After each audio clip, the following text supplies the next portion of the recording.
Chapter 340. This time, Su Peijian was accompanying Luo Meishan and Song Yoha, so all the itinerary was arranged by them. When they arrived at the hot spring hotel, Su Peijian finally smiled. I've been to this hot spring hotel before. The environment isn't bad. Su Peijian glanced at Qiu Junjiu. This trip had nothing to do with Qiu Junjiu, but for some reason when she heard that they were going to Japan, she asked to come along. In order to wait for her, they even set off a day later. However, when he stepped out of the house, he realized that Qiu Junjiu had been daydreaming for some reason. Junjiao, what's wrong? Although it was impossible for Su Peijian and Qiu Yanba to be together, she and Qiu Junjiu had been friends for many years. She showed concern on her face. Nothing. Qiu Junjiu was a little annoyed. She was really frightened by Hu Jinyao that day. She didn't recover for 2 or 3 days. The feeling of being so close to the Grim Reaper and thinking that he was really going to die was really terrible. She had suffered such a big loss, but she couldn't do anything to Hu Jinyao. Even Qiu Yanba had told her not to go against Su Qingsang. Listen to this, is this what a brother is saying to his sister? Wasn't it just for a project? Hu Jinyao could give the project to someone else for Su Qingsang's sake. Why did Qiu Yanba only ask her to endure? If there's nothing else, let's go back to the room. Put your luggage down. You can take your time to read the rest. Su Peijian's patience had never been very good. This group of people would travel with a lot of luggage. In the past, people would help her with these things, but this time, because a few of her friends came out together, she had to do it herself. The others didn't have any objections. After completing the procedures, they returned to their rooms to rest. The hot spring hotel only had 2 floors. There were not many rooms, but each and every one of them was very elegant. Su Qingsang and Xiang Caiping's room was on the 2nd floor. From there they could see a small garden at the back. Behind the garden was the hot spring. Every hot spring pool was surrounded and divided into 2 areas for men and women. Mom, do you want to rest for a while? If you don't want to rest, we'll go down to eat. We'll soak in the hot spring tonight. There's no need to rest. We've been in the car for so long this afternoon. You should be hungry. Let's go eat something, then come back for the hot spring. Yeah. Su Qingsang nodded. Japan was not a big place. Although it was a long drive, it was actually not tiring. The 2 of them casually packed up their things and went downstairs. At the same time, Su Peijian and the others had returned to their respective rooms. Su Qingsang and Xiang Caiping went to have dinner together. Then they went to the hot spring pool that they had booked beforehand. The surroundings were so quiet that Su Qingsang could only hear the sound of their movements in the small pool. Xiang Caiping looked at Su Qingsang. Ever since she came, she had felt that Su Qingsang was too thin. Now that the mother and daughter were soaking in the hot spring with so little clothes on, they realized that their daughter wasn't skinny at all. She had all the places that were supposed to have flesh, and she actually looked very voluptuous. Fortunately, it wasn't like her. She had the typical petite figure of a southern woman. She was a little thin and not voluptuous. Mom, what are you looking at? Su Qingsang turned around and found that Xiang Caiping had been staring at her. Even though she was her own mother, she still felt shy being stared at like that. Chapter 341. Yes. Su Qingsang glanced at her phone. She hadn't received Hu Jinyao's call today. Maybe he's busy.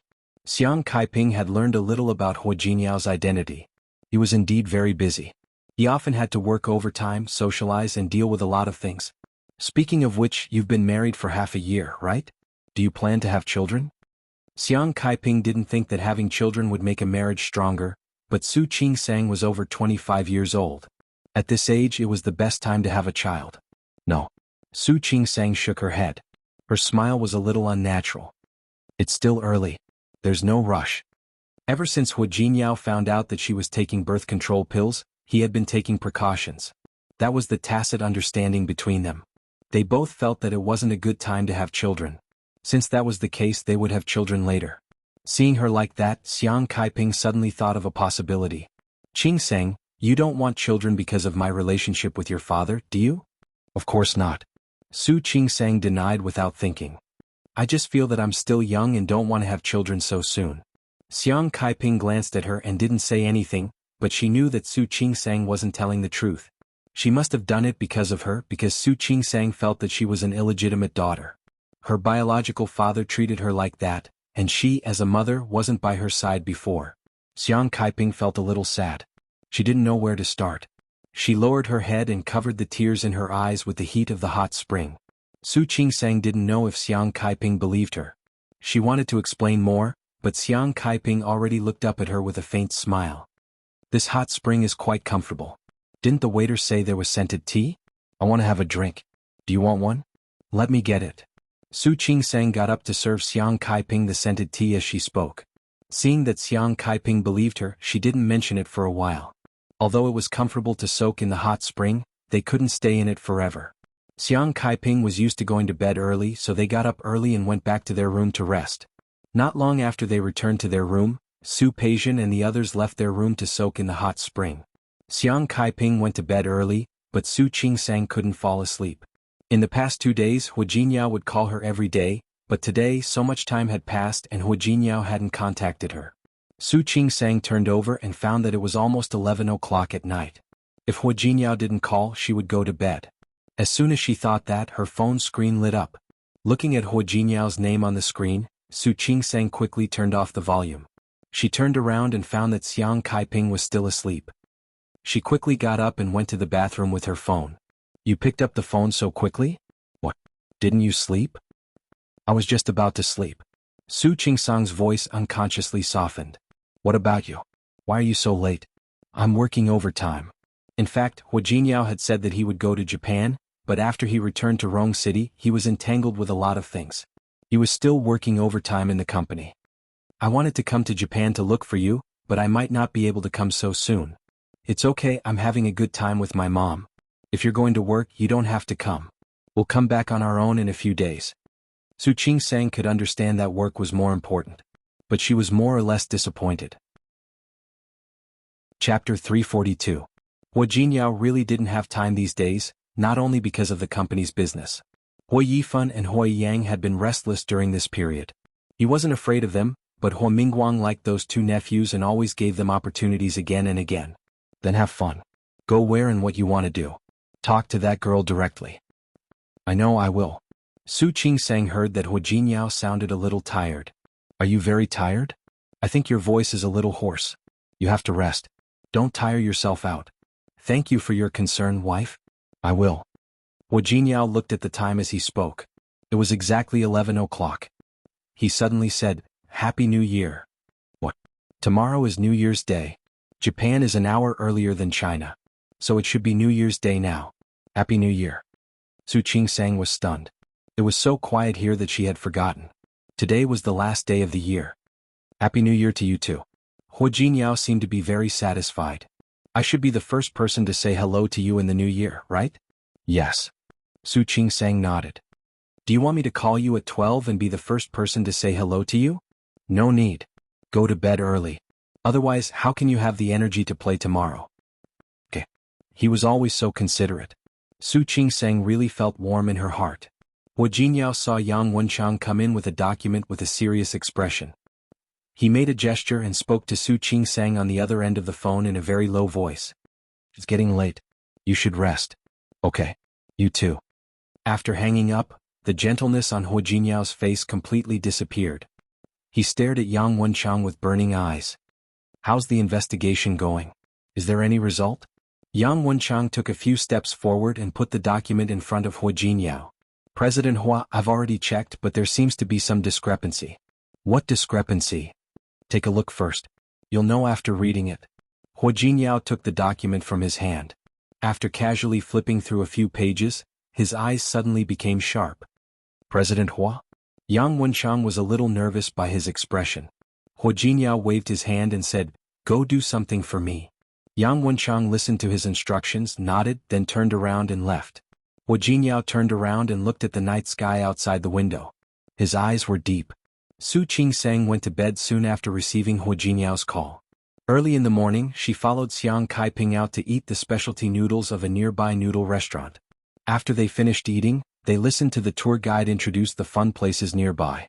Su Qingsang nodded. Just as she was about to get into the car, she remembered that she had forgotten to bring her phone. I'm going back to get my phone. Su Qingsang glanced at her companions and Xiang Kaiping. Wait for me here. I'll be down soon. Do you want me to accompany you? I can go get it for you. Mom, I'm not a kid. I'm crossing a road with a cell phone. Wait for me, I'll be there soon. Su Qingsang hurriedly ran into the hotel room to get her phone. When she came out, she was in a hurry. She closed the door and walked downstairs. At the same time, someone just turned the corner and walked in her direction. The person's footsteps were not fast, but Su Qingsang's were. As a result, they bumped into each other.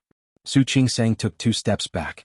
Before she could steady herself, she heard a somewhat unhappy female voice. Chapter 343. Do you know how to walk? The sharp voice spoke in Japanese. Su Qingsang didn't understand the first sentence. Her English was good, but she had never learned Japanese. She couldn't understand the language, so she instinctively apologized in English. When he raised his head, he saw an extremely familiar face. It's you. Qiu Junjiu thought of Hu Jinyao's murderous expression the other day when she saw Su Qingsang. She had never been humiliated like that, nor had she been frightened like that. And all of this was brought to her by Su Qingsang. Qiu Junjiu had planned to let it go and not bring it up again. She didn't expect to meet Su Qingsang here, which reminded her of old and new grudges. His eyes swept over Su Qingsang. Because she was going out to play, Su Qingsang was wearing very casual clothes. She was wearing sneakers and jeans and a red sweater. The outfit made Su Qingsang look 2 or 3 years younger than usual. He looked like a fresh graduate of a university. Qiu Junjiu narrowed her eyes. She looked at Su Qingsang with displeasure and jealousy. Su Qingsang didn't expect to meet this group of people in Japan. They were all here today: Su Peijian, Qiu Junjiu, Luo Meishan, and Song Yoha. She saw them and they saw her. The air seemed to freeze for a moment. Su Qingsang blinked and looked at Su Peijian, who was walking behind Qiu Junjiu. She nodded slightly as a greeting. After greeting them, she thought that Xiang Kaiping was still waiting for her, so she prepared to leave. Stop! Qiu Junjiu suddenly called out to Su Qingsang. Su Qingsang stopped and looked at Qiu Junjiu. Qiu Junjiu was looking at her too, with obvious displeasure in her eyes. Su Qingsang felt that her life hadn't changed, but it was hard for the others to get used to the change in her identity. What goes around comes around. This woman, who was once looked down upon and ignored by this group of people, who was almost like a weed, was now suddenly above them. Even if Su Qingsang didn't do anything, the change in her identity was enough to make Qiu Junjiu and the others uncomfortable. Is there anything else? Su Qingsang was in a hurry to find Xiang Kaiping. It was New Year's Day, the first day of the year. She was afraid that there would be too many people going to other places if she was late. Yes. When Qiu Junjiu saw Su Qingsang, she thought of herself being strangled by Hu Jinyao. You bumped into me. Shouldn't you apologize? Su Qingsang was too lazy to tell her that she had already said sorry. Instead he nodded. Sorry, I didn't pay attention to the road. She spoke with sincerity, but Qiu Junjiu only felt that she was being careless. Yes. He wasn't paying attention to where he was going. Now your position is different.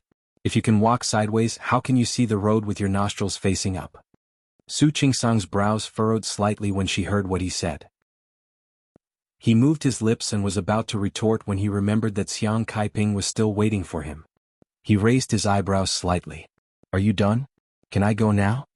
Qiu Junjiu was angered by Su Qingsang's indifferent attitude. Su Qingsang, what are you so proud of? What are you so proud of?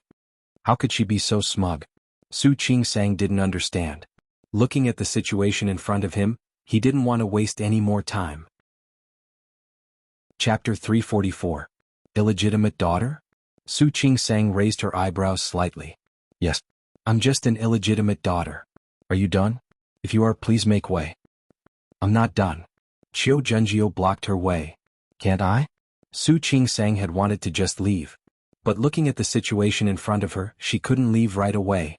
Her gaze fell on the 4 women in front of her. The corridor was only so big. With them blocking the corridor, she couldn't leave even if she wanted to. No. Su Qingsang looked at Qiu Junjiu impolitely. I'm busy now. I don't have time to listen to you. You said that I bumped into you and I apologized. You're not hurt, so I can't think of any reason for me to stand here and listen to you. Qiu Junjiu blinked. Her usually arrogant face changed several times. She couldn't believe that Su Qingsang dared to argue with her so directly. You, sorry, please make way. Ignoring the 4 women blocking her way, Su Qingsang walked past them and went outside. Qiu Junjiu was furious. Su Peijian, who had been silent all this time, grabbed Su Qingsang's arm when she walked past her. Su Qingsang stopped and turned to look at her. Qiu Junjiu was also looking at her. Their eyes met. Su Qingsang raised her eyebrows inquiringly, but Su Peijian was unhappy. Su Qingsang, I really can't tell that you're like this when you're in power. You disguised yourself so well when you were in the Su family. So well that Su Peijian couldn't tell that Su Qingsang was a fox with sharp claws, not an innocent little rabbit. You're wrong. I'm not pretending. I'm not in power now. Growing up in that kind of environment, if she still wanted to be high profile, it would be even more difficult for her. She understood.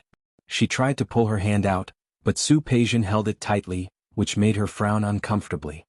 Isn't it in power to marry Hu Jingyao? What does it mean to be in power?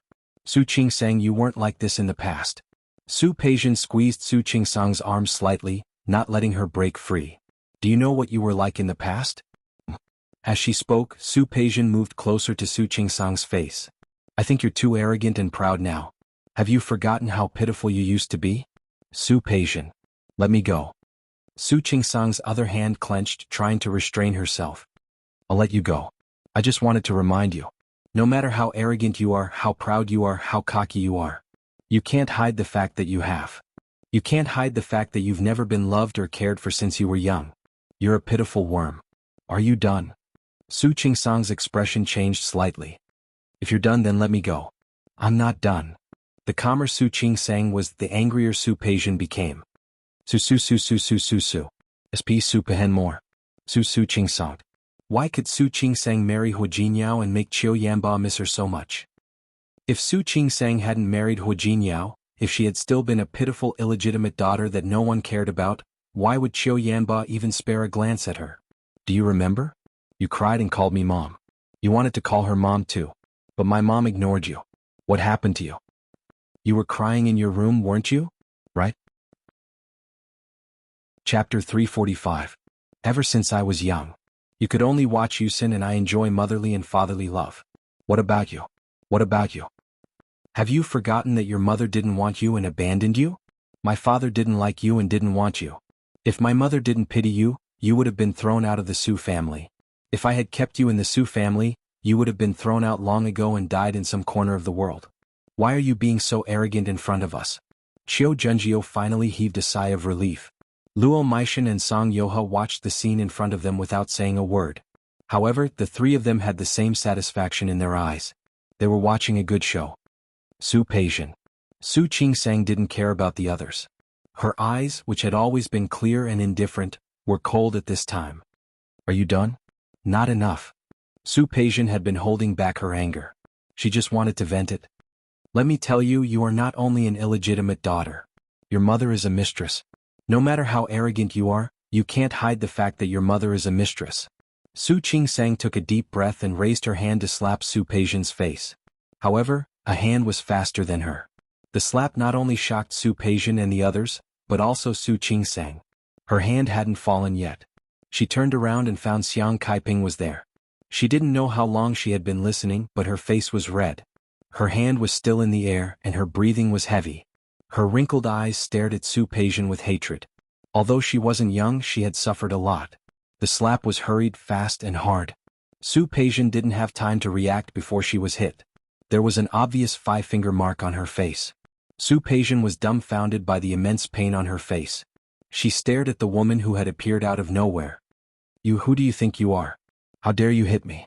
She had focused all her attention on Su Qingsang last time and had only glanced at Xiang Kaiping. She felt that she looked familiar but couldn't remember. Luo Meishan and Song Yoha remembered. Wasn't this woman the one who tried on clothes with Su Qingsang last time? Xiang Kaiping was a little anxious when she didn't see Su Qingsang. Although they were in the hotel, it was impossible for anything to happen. However, as a mother who had been separated from her daughter for many years, she couldn't help but feel worried. Therefore, after waiting for a few minutes and not seeing Su Qingsang, she informed her companion and came up to look for Su Qingsang. However, she didn't expect to hear Su Peijian's voice before she went upstairs. Every word she said was like a needle that pierced Xiang Caiping's heart. Her heart ached so much that she couldn't breathe.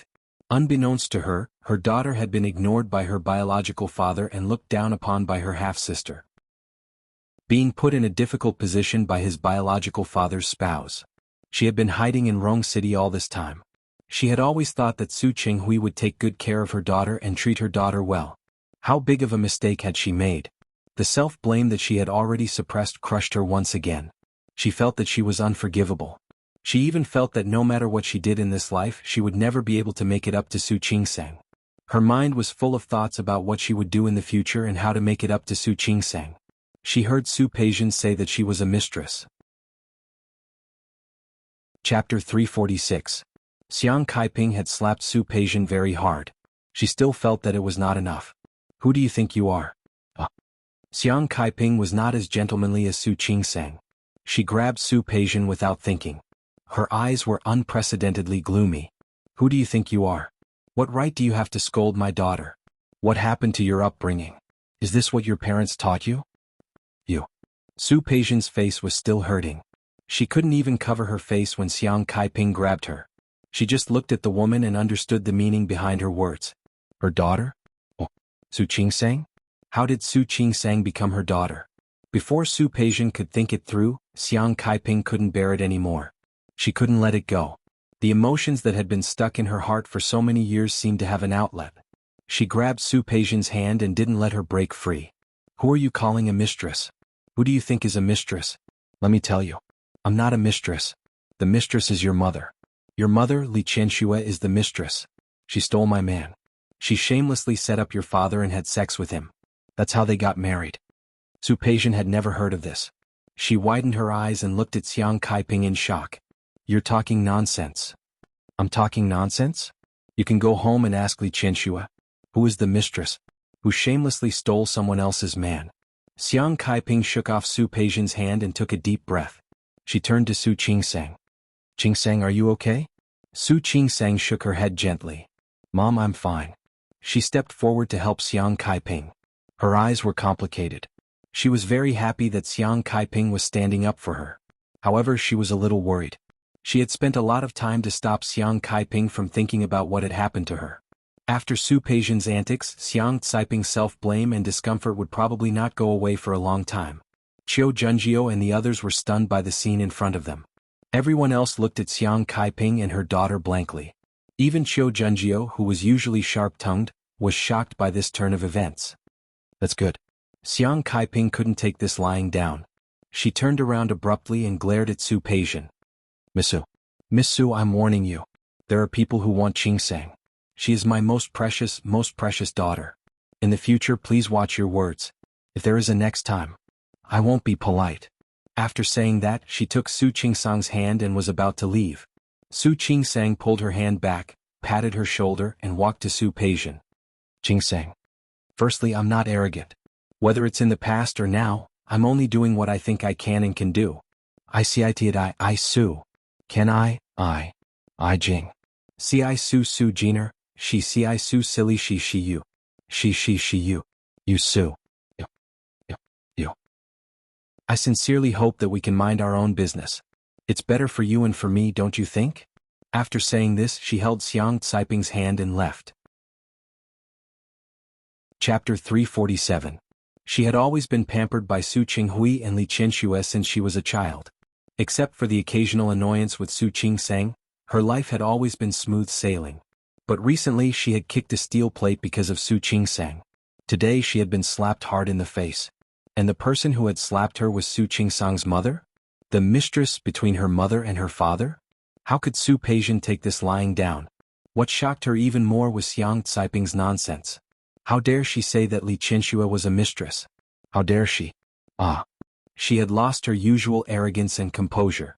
The demeanor that Li Qianxue had carefully cultivated had disappeared without a trace. She just hated it. She hated it to the core. Peijian? Qiu Junjiu and the others looked at her worriedly. Are you okay? Su Peijian was panting. Her face was cold and she couldn't hear the voices of her friends behind her. Peijian? Qiu Junjiu called her again worriedly. Xiang Kaiping had really gone too far today.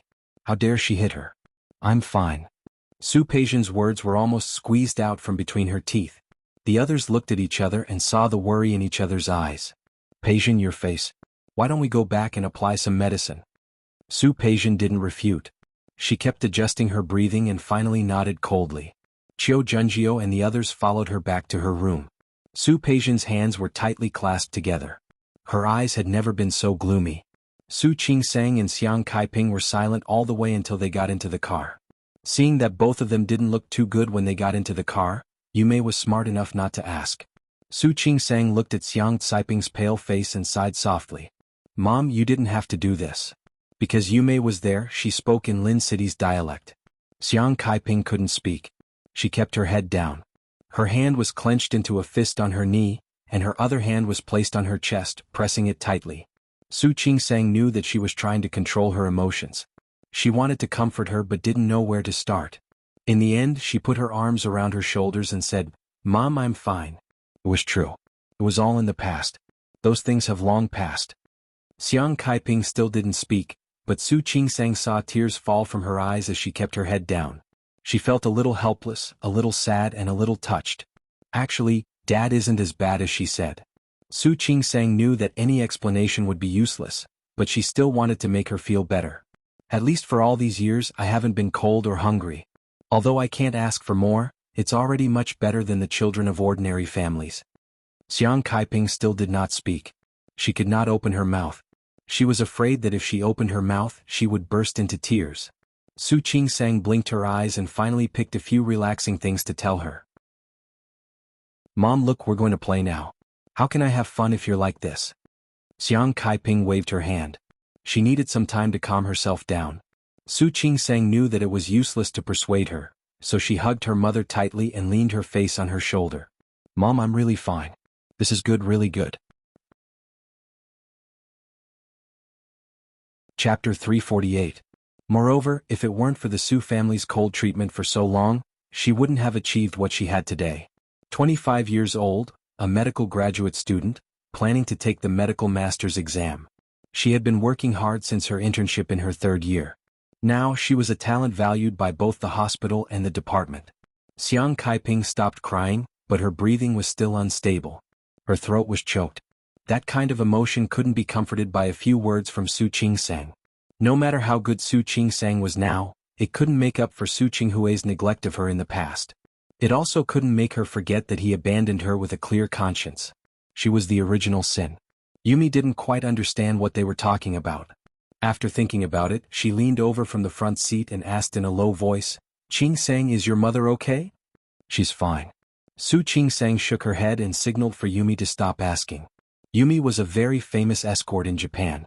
Not only did she know Chinese and English, but she was also very familiar with the customs and habits of many countries. Seeing Su Qingsang's look, she didn't continue asking. It took Xiang Kaiping a few minutes to recover from that kind of emotion. However, it was still useless. She was still depressed and disappointed. Su Qingsang knew that she couldn't persuade her, so she didn't want to. However, she began to think about something else. This hot spring hotel was very famous, but she didn't expect to meet Su Peijian and the others. The conflict today was not within her expectations. Su Peijian probably didn't expect to meet her either. She didn't know if they would leave after that. If they didn't leave, it would be troublesome to meet them again. Maybe she should mention to Xiang Kaiping and change to another hotel? With that thought, Su Qingsang began to ask Yumi if there were any other hotels nearby that were similar to this one. Yumi knew this place very well. She began to introduce them. Xiang Kaiping, who had been depressed, suddenly raised her head at that moment. "Why should we change hotels?"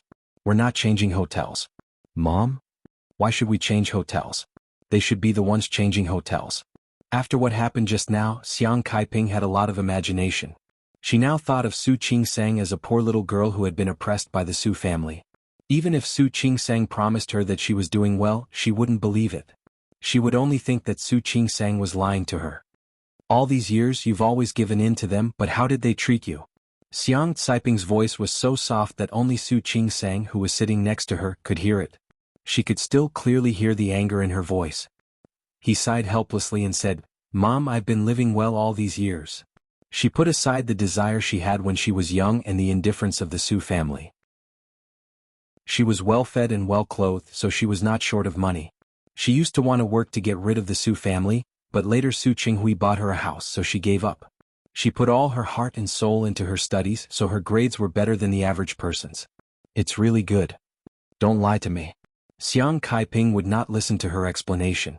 She had already stubbornly decided on what she believed. Seven looked at Yumi helplessly. "Is it going to take a long time?" "Soon." Yumi knew that her role had come. She turned around and began to introduce the place they were going to next. Chapter 349.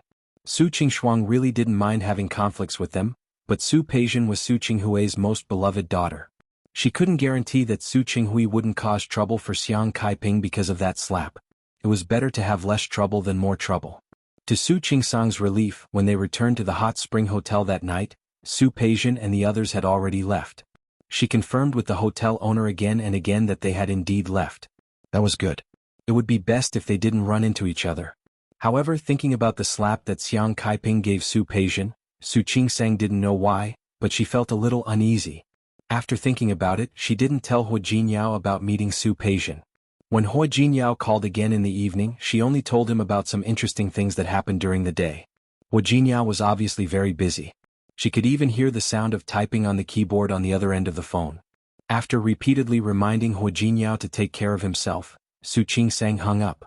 Seeing Xiang Kaiping sitting by the window, Su Qingsang put her arm around her shoulder and said, "Mom, let's go. Didn't you say you were tired from shopping? Let's go to the hot spring again today." "I don't want to go." She wasn't in the mood for the whole day. "Mom, just think of it as keeping me company?" "Okay." Since Su Qingsang said so, Xiang Kaiping had no choice but to leave. She seemed to be fine on the surface, but Su Qingsang knew that Xiang Kaiping wouldn't get over it so easily. She didn't want to explain more. She would try her best to make Xiang Kaiping have fun and be happy for the rest of the trip. On the 3rd of New Year's Day, Su Qingsang's holiday ended. She had to work tomorrow. She was flying back home early in the morning. However, when she opened the door and was about to leave, she saw Hua Jinyao standing at the door and about to knock. "It's you?"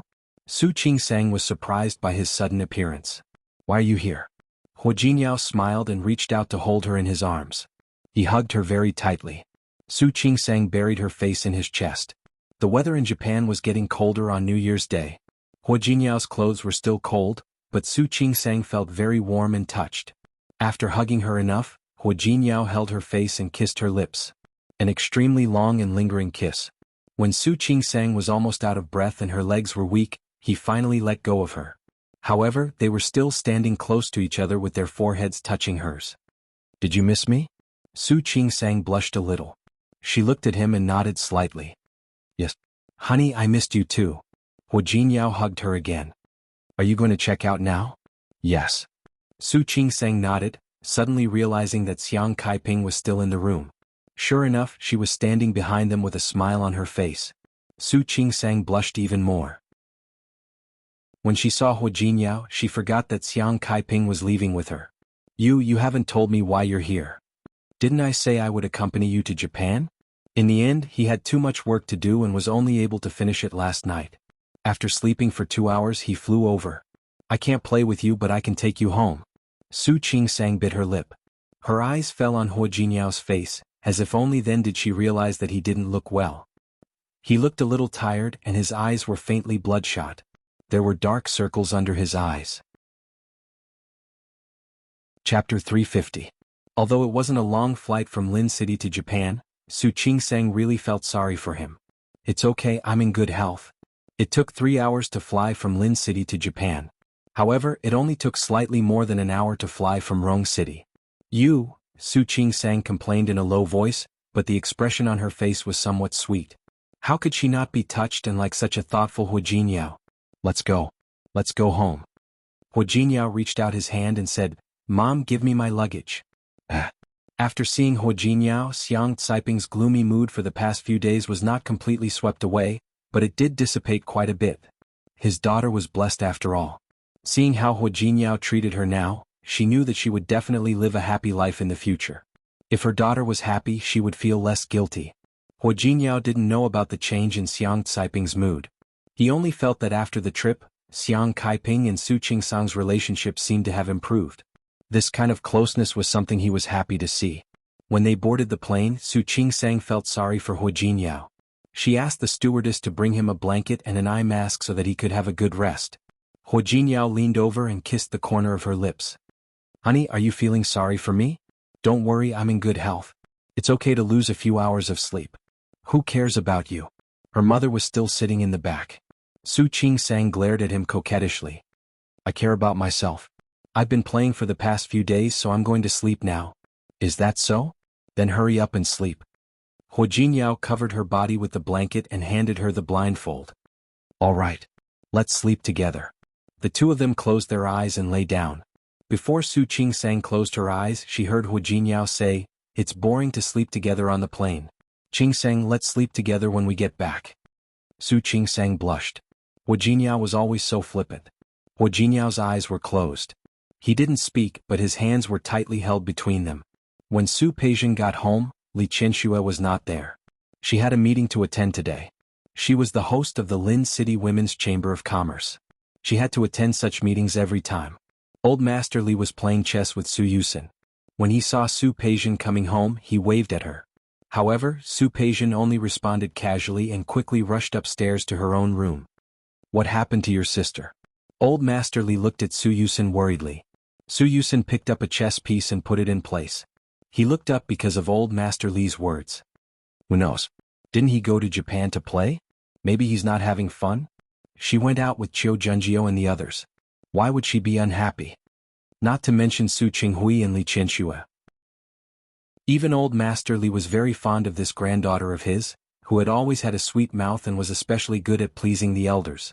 Just as he was about to ask Su Yusin to take a look, Su Peijian rushed down like a gust of wind. She had already changed her clothes and was about to run away. After Old Master Li put down a chess piece, he watched her rush in and out. He looked at Su Yusin and said, "Why do I seem to see a palm print on your sister's face? You must be mistaken." Su Yusin was still thinking about his next move. He was a little distracted by Old Master Li's words. "Who dared to hit my sister?" Old Master Li stopped talking. He thought that he might have been mistaken. Chapter 351. After a day, the handprint on Su Peijian's face had faded a little. However, she didn't apply any medicine or do anything else. She returned to the country with this face. She wanted this handprint to remind her of the humiliation she had suffered in Japan. She also wanted Su Qinghui to see how Su Qingsang bullied her. Su Qinghui had been very busy recently. Even during the holidays he was still working overtime. "Peijian, you're back. How was your trip to Japan?" Su Qinghui didn't stop writing. When he saw Su Peijian, he just asked a question and lowered his head to deal with work. "Dad." Su Peijian had already rushed in front of Su Qinghui. Her voice was unusual. Su Qinghui looked up at her and saw the handprint on his daughter's face at a glance. "What happened to you?" Su Qinghui suddenly stood up, walked around the desk and walked in front of Su Peijian. "Who hit you?" Oh. There was obvious anger on his face. How could he have imagined that his precious daughter would be slapped in the face like this? In Lin City, who would dare to do such a thing? "Dad." If Su Peijian had only been putting on an act at the beginning, she really felt aggrieved at this moment. She felt so wronged. She was really wronged, angry and full of hatred. "Peijian?" Su Qinghui had never seen Su Peijian like this. For a moment he only felt sorry for her. "Don't cry. Tell me who hit you first." Su Peijian couldn't stop her emotions. It took her a long time to calm down. "Peijian?" Su Qinghui looked at his daughter crying so hard that her eyes were red. He really felt sorry for her. "Don't cry. What happened to you? You said something." "Dad." Su Peijian took a deep breath and calmed herself down. "You won't let anyone bully me, right?" "Of course." Su Qinghui nodded. "You're my daughter. How could I let anyone bully you? Then if someone bullies me, you'll also settle the score with that person, right?" "Of course." Su Qinghui nodded. "No one will think about bullying you." Su Peijian nodded and finally felt relieved. "The one who bullied me was Su Qingsang." "Qingsang?" Su Qinghui frowned when he heard this. "Why are you again? Didn't you go to Japan?" How could... Su Qinghui didn't believe that Su Qingsang would take the initiative to bully Su Peijian. She more or less knew Su Qingsang's personality. The less trouble, the better. Why would he provoke Su Peijian for no reason? "Dad." I didn't finish. "The person who bullied me was Su Qingsang's mother." "Su Qingsang's mother?" Su Qinghui didn't understand. "Who are you talking about?" "Su Qingsang's mother." Su Peijian recalled what Xiang Kaiping had said to her the other day.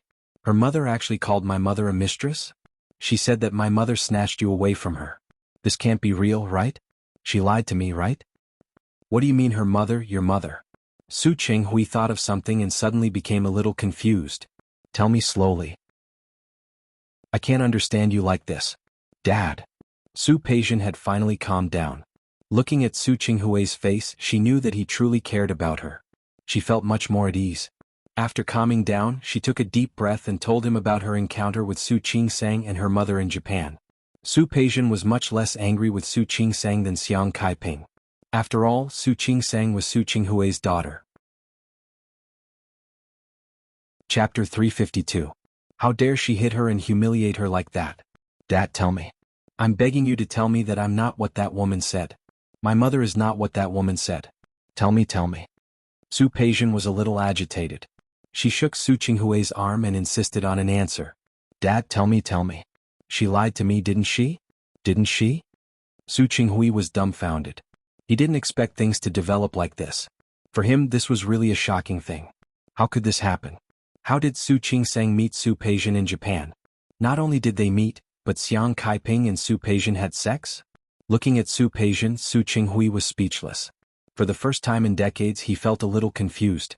There was a kind of anxiety that things were out of his control. That kind of anxiety made his brain stop for a moment. Listening to Su Peijian's anxious voice, he suddenly calmed down. He didn't get his position in the Li group for more than 20 years for nothing. He didn't work hard to make the Su family what it was now.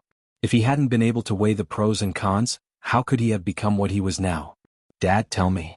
Seeing that he didn't answer her, Su Peijian became more and more anxious. Was Su Qinghui really like what that woman said? Was it really because her mother took him from her? Peijian, listen to me. Su Qinghui put his hand on Su Peijian's shoulder and said calmly, don't worry about these things. Let's just forget about it. What? Su Peijian's eyes widened. She couldn't believe her ears.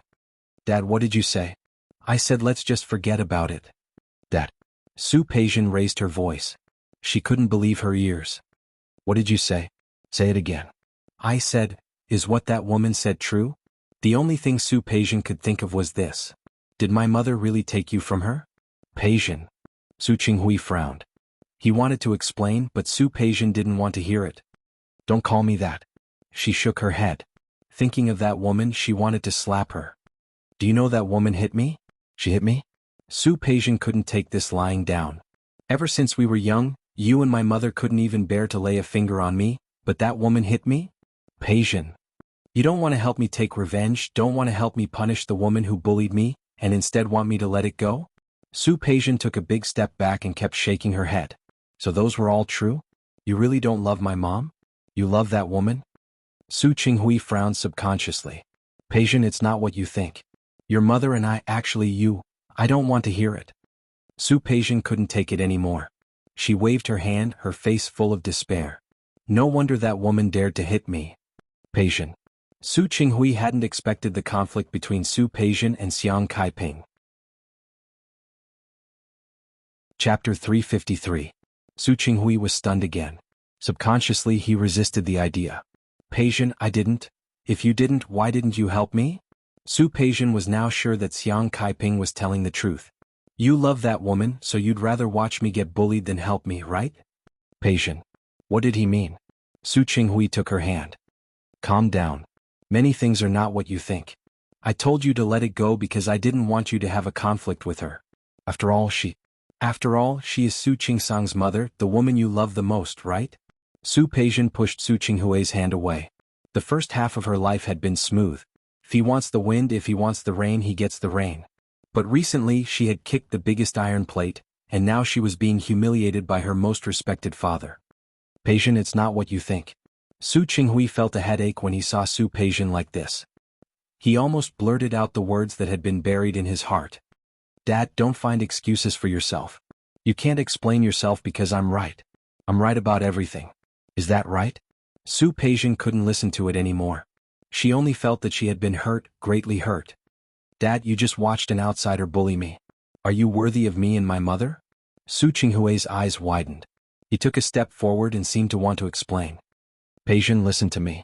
Actually, Su Peijian didn't listen. Su Qinghui was a little anxious. His determination to disregard everything had reached its peak at this moment. Peijian, you may not believe what I'm going to say next, but it's true. Su Peijian's phone rang. Su Peijian didn't want to listen to Su Qinghui's explanation. She avoided him and answered the phone on the other side. Peijian, I heard you're back. Where are you? The call was from Li Qianxue. Su Peijian seemed to have found a way to vent. She couldn't control herself when facing Li Qianxue. Mom? Peijian, what's wrong? Li Qianxue had never heard her daughter cry like this, not even when she broke off the engagement with Qiu Yanba. Ai. Peijian. Su Qinghui took a step forward, looked at Su Peijian and kept winking at her. Mom, I was bullied. Su Peijian didn't notice the look in Su Qinghui's eyes. Since Su Qinghui wasn't willing to make the decision for her, she would look for someone who could. Are you with your father? Wait a minute. I'll be right there. Li Qianxue heard Su Peijian's complaint and said without thinking, You're in the company? Give me a few minutes. I happen to be nearby. Su Peijian hung up the phone. When she saw Su Qinghui's hesitant face, she couldn't help but feel resentful. Dad, since you're not willing to stand up for me, I can only let my mom stand up for me. Peijian. You. Su Qinghui knew that Li Qianxue would come over later. He couldn't tell Su Peijian what he had wanted to tell her. He rubbed the space between his eyebrows tiredly and suddenly felt a great sense of powerlessness. He knew Li Qianxue's personality. The situation was getting out of control. 15 minutes later, Li Qianxue appeared in Su Qinghui's office. When she saw the handprint on Su Peijian's face, her whole face turned livid. Chapter 354. Su Peijian returned home a day earlier than Su Qingsang. Therefore, Su Qingsang didn't know that Xiang Caiping's slap had caused Li Qianxue and Su Peijian's greatest dissatisfaction. She had just gotten off the plane. Looking at Hu Jinyao, who looked much better after a long rest, she relaxed a little. The temperature in Japan was lower than in Lin City. Su Qingsang felt a little hot after getting off the plane. The first thing Hu Jinyao did was to take off the thick coat for her. Let's go. Yang Wenchang will come to pick us up later. Okay. Su Qingsang rested for a while on the plane and felt much better now. She looked at Xiang Caiping worriedly and shook her head at him. I slept for a while on the plane. I feel much better now. Then let's go home. They went home. Although Su Qingsang went out with Xiang Caiping, she still bought some things. Su Peijian naturally didn't need them. She brought gifts for her colleagues in the department. There were also gifts for Su Qinghui. Most importantly, they were for Shi Mengwan. Su Qingsang called her almost as soon as she got home and asked her to come over for dinner and gifts. After resting in the afternoon, Sister Lu came over with a bunch of ingredients at Hu Jinyao's order. After a few days in Japan, Su Qingsang wanted to eat hot pot. Xiang Caiping said that it wasn't hygienic outside and suggested to cook at home. Su Qingsang knew that she was in a bad mood these days, so she wanted to have hot pot to liven things up. Sister Lu bought a lot of ingredients including big bones. She asked Sister Lu to make soup with big bones according to the method on the internet. Then she added hot pot seasoning. One side was chili oil and the other was clear soup. Xiang Caiping washed and picked vegetables with her. The gloomy mood of the past few days was swept away. Su Qingsang was more or less relieved. Shi Mengwan came over before it was time for dinner. She had won that award and many people were getting married at the end of the year. She was actually very busy. When Su Qingsang saw her, she found that there were dark circles under her eyes. What's wrong? Didn't you sleep well? Yeah. Shi Mengwan yawned. I was drawing until 2 last night. Su Qingsang frowned and felt a little sorry for her. You're not in a hurry. You can hire someone to help you. Why do you have to make yourself so tired? It's fine. I'm used to it. Shi Mengwan wrapped her arms around her neck and said, You, on the other hand, look good. Did you have fun? It's all right. Hu Jinyao did not come back. Xiang Caiping was helping out in the kitchen. There were some things that she could talk to Shi Mengwan about. He pulled her into the room, saying that he was there to get her a present. He told her about how he had met Su Peijian in Japan and how Xiang Caiping had slapped her. What did you say? Shi Mengwan's eyes widened in shock. In addition to shock, there was also a hint of worship. Your mother slapped Su Peijian? Sure. Su Qingsang gestured for them to keep quiet and looked outside. It's already happened. Now that I'm back, I have a headache. Are you afraid of Su Peijian or Li Qianxue? No matter who it was, Hu Jinyao had a way to deal with it, right? That's not it. Su Qingsang shook her head. What was to come would come. She had never thought of running away. My mother is a thoughtful person. She always feels that she owes me for all these years. So I... Chapter 355. Smart. That's what I mean. After spending so much time with Xiang Caiping, Su Qingsang really saw her as her mother. She didn't want her to suffer. It's nothing. Leave it to me. Shi Mengwan patted Su Qingsang's shoulder as she spoke. Don't worry. Su Qingsang knew Shi Mengwan very well. Compared with her somewhat dull personality, Shi Mingwan was much more cheerful and lively. Xiang Kaiping had always liked her. With her around she would be happier. Let's go. Let's go out. Su Qingsang held Shi Mingwan's arm. I'm not worried. Hua Jinyao and I were thinking about something else. What? Move to Rong City. You want to leave this place? Shi Mingwan was really shocked this time. Just to avoid the Su family? Su Qingsang shook her head. Not really. Hua Jinyao was originally from Rong City. He had been developing his career here because of me. His grandfather always wants us to go back. Shi Mingwan didn't say anything. In fact, she didn't know what to say. Hua Jinyao was married to Su Qingsang. It was normal for him to want to bring Su Qingsang home. However, she was still very reluctant. Qingsang, I don't want you to go. It's still early. It was just a decision. Don't worry. We'll be together for a long time. Shi Mingwan sighed and hugged Su Qingsang tightly. If I had known, I wouldn't have let you marry Hua Jinyao. Sure. I won't marry him. I'll marry you. I support you. Shi Mingwan's eyes widened. Hurry up and abandon him. Come into my arms. That won't do. Hua Jinyao was leaning against the door and looking at the two of them. The wife is mine. Don't even think about taking her away from me. You're back? Su Qingsang smiled and let go of Shi Mingwan's hand. Just in time. We can start eating. I'm just informing you that you can eat now. Let's go. Hua Jinyao stepped forward, took Su Qingsang's hand and led her out. Shi Mingwan clicked her tongue at the back, looking hurt. My husband abandoned me as soon as he arrived. You even said you wanted to throw yourself into my arms. Woman, you really value love over friendship. Let's go. You talk too much. Su Qingsang was amused by her. He turned around and extended his hand to Shi Mingwan, but she avoided it with a proud look on her face. Thanks. There was no need for that. I'm not going to be your third wheel. With these words she went outside. Xiang Kaiping had just put the pot on the dining table and was smiling when she saw her. Mingwan, it's time to eat. Auntie. Shi Mingwan stepped forward to hold her arm. Qingsang bullied me. Ah. Xiang Kaiping looked at Shi Mingwan, who was accusing Su Qingsang of forgetting friends in love. Xiang Kaiping had always been beautiful, and her facial features carried a kind of flamboyant beauty. Coupled with her crisp voice and lively words, Xiang Kaiping was amused by her. He made Xiang Kaiping happy and kept talking to her. Shi Mingwan sat down and winked at Su Qingsang. Seeing that, Su Qingsang smiled and made a gesture of thanks. The two sisters thought that no one else could see their little tricks, but in fact Hua Jinyao saw it. Her eyes fell on Su Qingsang. She smiled faintly as she watched Shi Mingwan and Xiang Kaiping talk. Her eyes were curved with a faint smile. Chapter 356. Su Qingsang noticed Hua Jinyao's movement and turned to smile at him. Both Shi Mingwan and Xiang Kaiping noticed their subtle movements. Xiang Kaiping heaved a sigh of relief. There was a hint of envy and gloom in Shi Mingwan's eyes. She thought about how she met Zhan Haoze a few days ago. Unlike Su Qingsang's luck, Hua Jinyao was hers and only hers. Su Qingsang was standing next to him. However, there was another woman beside Zhan Haoze.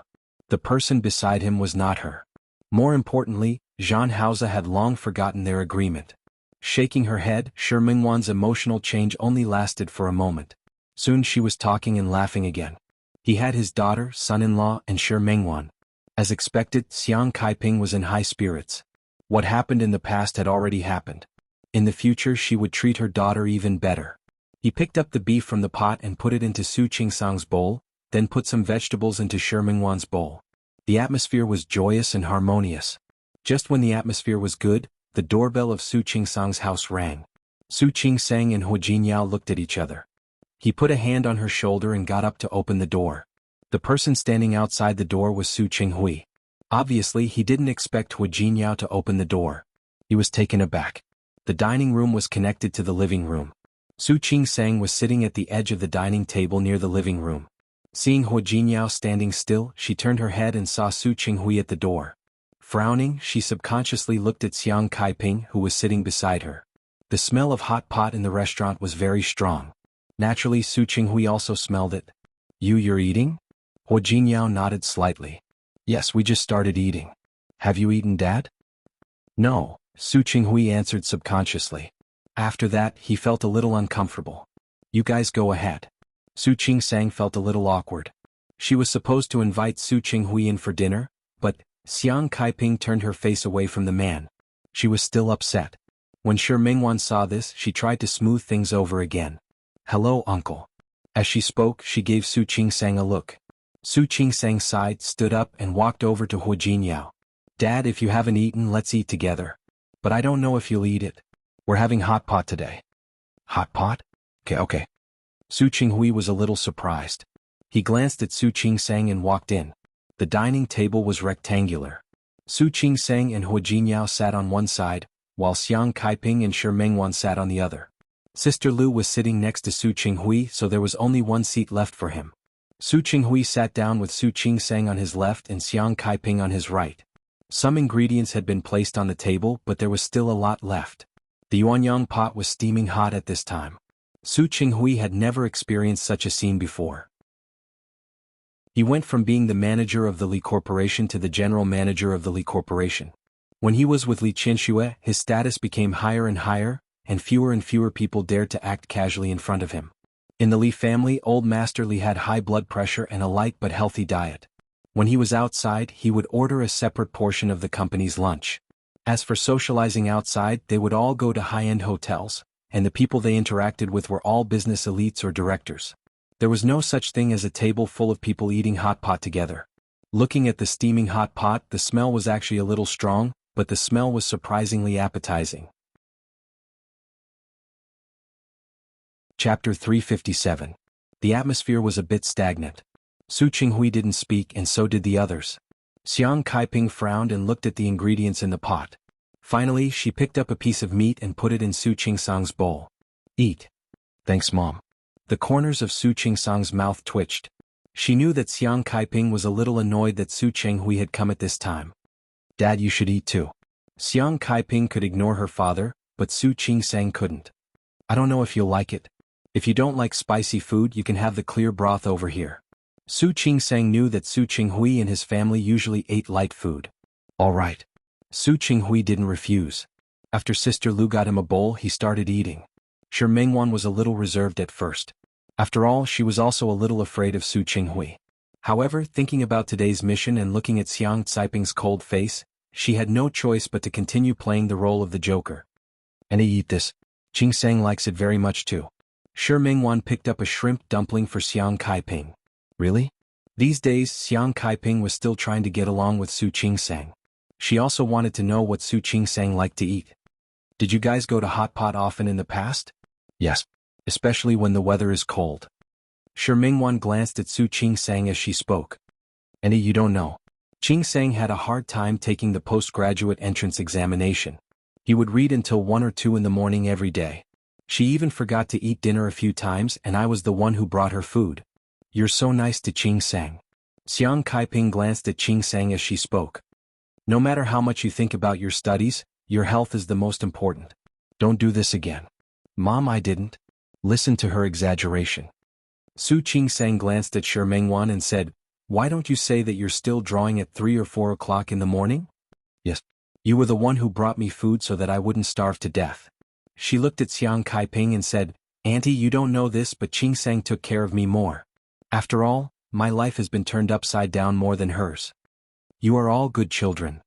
It's not that exaggerated." Su Qingsang sensed Hu Jinyao's gaze and explained blandly, "Actually, we lived together during that time. Let's take care of each other." "That's right, the room you're living in now used to be mine." Later, Shi Mingwan chose a studio far away and made money, so she moved out. But when he was free, he would still come back to stay for 2 days. After Su Qingsang got married, he came less often. "You can come and stay next time as long as you don't mind." "Auntie, what are you talking about? Why would I despise you?" Shi Mingwan made a fist gesture. "Qingsang is like a sister to me. Her mother is my mother." With Shi Mingwan around, the atmosphere of the meal was the same as before. Su Qinghui didn't say anything. He sat there and listened to other people talking about his daughter. It wasn't the first time he looked at his daughter, but it was the first time he looked at her so seriously. Unbeknownst to him, Su Qingsang had grown from a child to a young lady. Her smile was not as gorgeous as Su Peijian's, but it was extremely gentle. His eyes were curved as if he could see the shadow of his youth. Chapter 358. Su Qinghui suddenly fell silent. He noticed that both Hu Jingyao and Xiang Kaiping liked to put food in Su Qingsang's bowl. He listened to Shi Mingwan talk about some interesting things that happened to Su Qingsang when she was a postgraduate student in university. He also remembered some interesting things that Su Qingsang had encountered in the hospital. He suddenly realized that this was the first time he had been so close to his daughter, and the first time he had understood her so well. Before that, all his memories of his daughter were of Su Peixian. When did Su Peixian start to grow teeth, talk and walk? He remembered clearly when he was in kindergarten, when he entered university, and when he received his first love letter from a male classmate. What about Su Qingsang? But he couldn't remember it all. He did not speak. He was silent and no one spoke to him. Occasionally, Hu Jinyao would ask him about work cooperation, but he answered absent-mindedly. He thought about the purpose of his visit today and his gaze fell on Xiang Kaiping. She was looking at Su Qingsang and listening to her talk about some interesting interns in the hospital. Her eyes were filled with a loving smile. She only had eyes for her daughter. I'm so full. Shi Mingwan patted her belly. I'm going to die. Tomorrow I'll really gain 1 kilogram. With your figure, it doesn't matter if you gain another 5 kilograms. Although Shi Mingwan wasn't thin, she definitely wasn't fat. Don't. It was getting colder and I could feel the flesh on my waist getting thicker. If I keep eating like this, I'm going to lose weight. Little girls, why would you want to lose weight? Xiang Kaiping looked at the two of them. You're not allowed to lose weight. Body first. Especially Mingwan, next time you come over, I will cook something delicious for you. Auntie, you'll feed me like a pig. Who said that? How can there be such a beautiful pig? Xiang Caiping's teasing made Shi Mingwan burst into laughter. The smile on Su Qingsang's face finally widened. I'm full too. So full. Su Qingsang straightened up and found that Su Qinghui was still sitting in his seat. She rolled her eyes and looked at Hu Jinyao. Why don't we go out for a walk? Digestion? I'll go too. Shi Mingwan also stood up. Let's go together. Do you mind if I'm the third wheel? I do mind. I don't mind. Su Qingsang couldn't help but glare at him. What are you doing? Hu Jinyao cleared his throat. It's getting late. I'm going back to rest. Shi Mingwan blinked and turned to look at Xiang Kaiping. Auntie, look at this. I was given the cold shoulder. Auntie doesn't mind you. You stay here with Auntie. Auntie, thank you. Shi Mingwan clutched her chest, still looking hurt. But I'm hurt. I'm going home to comfort my broken heart alone. Mingwan, Mom, let's go down first. Su Qingsang couldn't stay any longer. She could tell that Su Qinghui had something to say to Xiang Kaiping.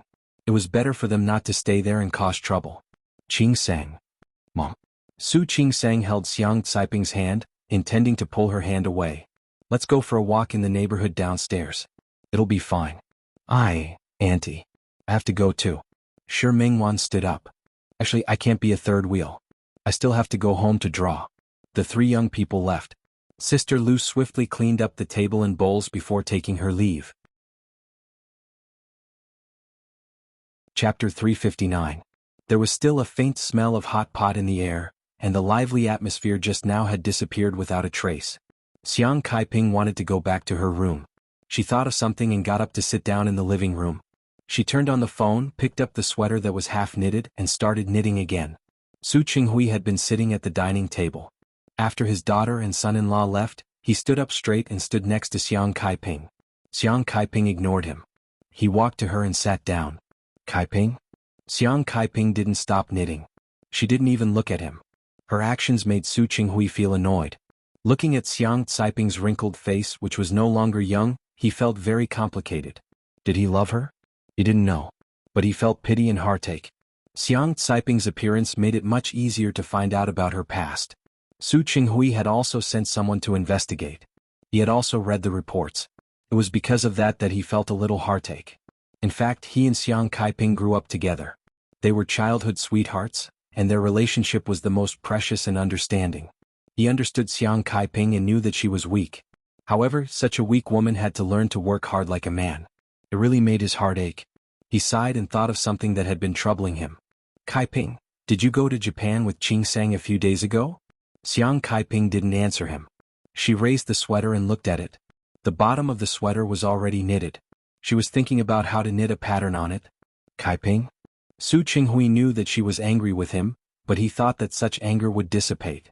Xiang Kaiping put down the sweater and looked at him coldly. You already know. Why are you asking me? Su Qinghui was speechless. Xiang Caiping's stubbornness made him feel a little helpless. Yes, I know. Peijin also went to Japan and met you. Xiang Caiping knew when he said this. She chuckled, and a rare hint of mockery appeared in her eyes. Su Qinghui, are you here to stand up for your daughter? Caiping, what are you talking about? Isn't it? Xiang Caiping sneered. Qingseng couldn't have told you that I went to Japan with Qingseng, so it can only be that good daughter of yours. She didn't just tell me that she went to Japan with Qingseng, right? She also told you that I slapped her, right? Su Qinghui looked at Xiang Caiping. He had never seen her so sharp. Caiping, what are you doing here today?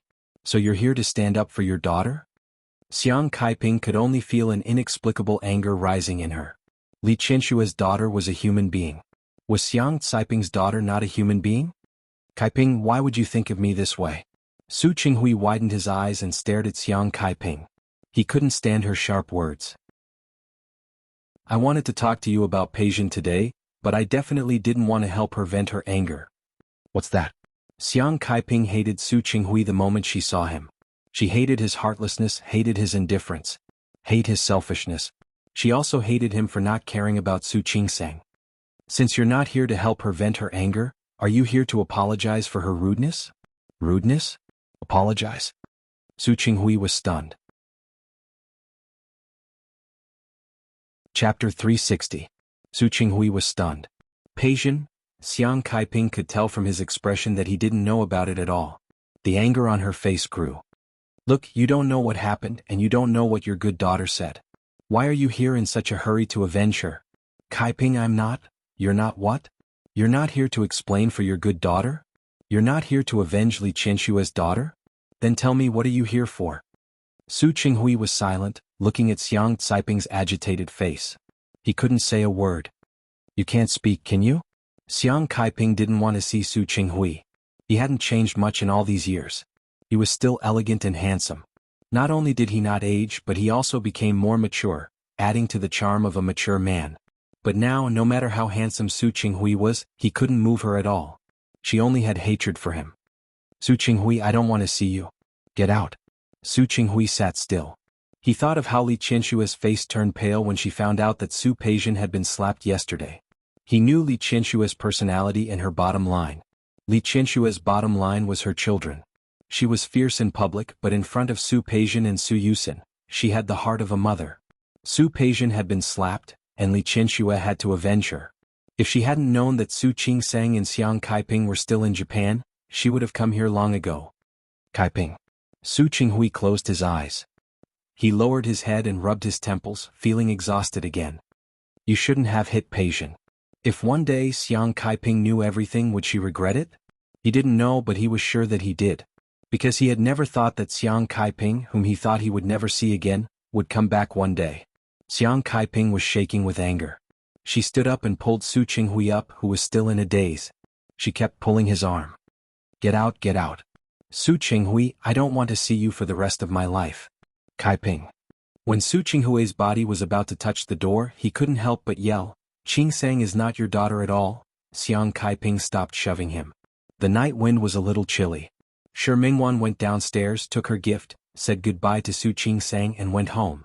It was the end of the year, but she was still busy drawing. There were many things to do. Su Qingseng felt sorry for her and told her several times not to stay up too late. Shi Mingwan waved her hand, started the car and left. After Shi Mingwan left, Su Qingseng turned around and found that Hu Jinyao had been staring at her. What's wrong? He looked at her like that. Was there something on her face? Honey. Hu Jinyao put his arms around her waist and said, I'm a little jealous. You care so much about Shi Mingwan.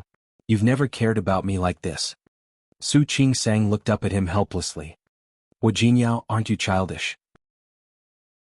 Not childish. Hu Jinyao pecked her lips. I'm your husband and you're my wife. You should treat me the best. Chapter 361. I don't know. Hu Jinyao didn't care about Su Qinghui. The two families were cooperating. For the sake of Su Qingsang's father, he would give him some face. However, it was impossible for Su Qinghui to bully Su Qingseng.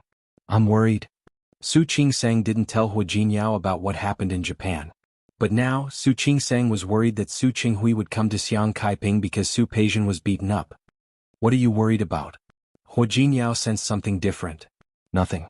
She decided not to tell Hua Jinyao. Su Qingsang shook her head, believing that Xiang Kaiping could handle it herself. Hua Jinyao narrowed his eyes and looked at her. His arms around her waist suddenly tightened. Tell me, what's going on?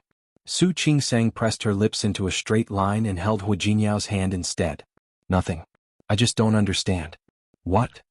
Tell me, does my dad love my mom or my auntie? The auntie she was referring to was Li Qianxue. After calling her that for so many years, she couldn't change the way she addressed her. Moreover, Xiang Kaiping wasn't there now. She wouldn't be able to hear her calling Xiang Kaiping like that. You'll have to ask him himself. Hua Jinyao didn't see that Su Qinghui loved Xiang Kaiping or Li Qianxue. If he loved my mother, then why did he stay under the same roof with Auntie for so many years? If he loves Auntie, why is he pestering my mother now? Do you want to hear the truth? Hua Jinyao squeezed her hand with an unruly smile on his face. Speak. In my opinion, your father doesn't love anyone but himself. Su Qingsang pinched him and said, I think he's a philanthropist. I love my mom but I can't let go of Auntie. Are you saying that your father loves Su Peijian's mother? I don't know. Su Qingsang stopped walking and looked at the shadows of the trees in the neighborhood. But there's something that I've never told my mother or anyone else. What is it? What could he not tell Xiang Kaiping? Probably a few years ago. When I was in college, I went home to get something.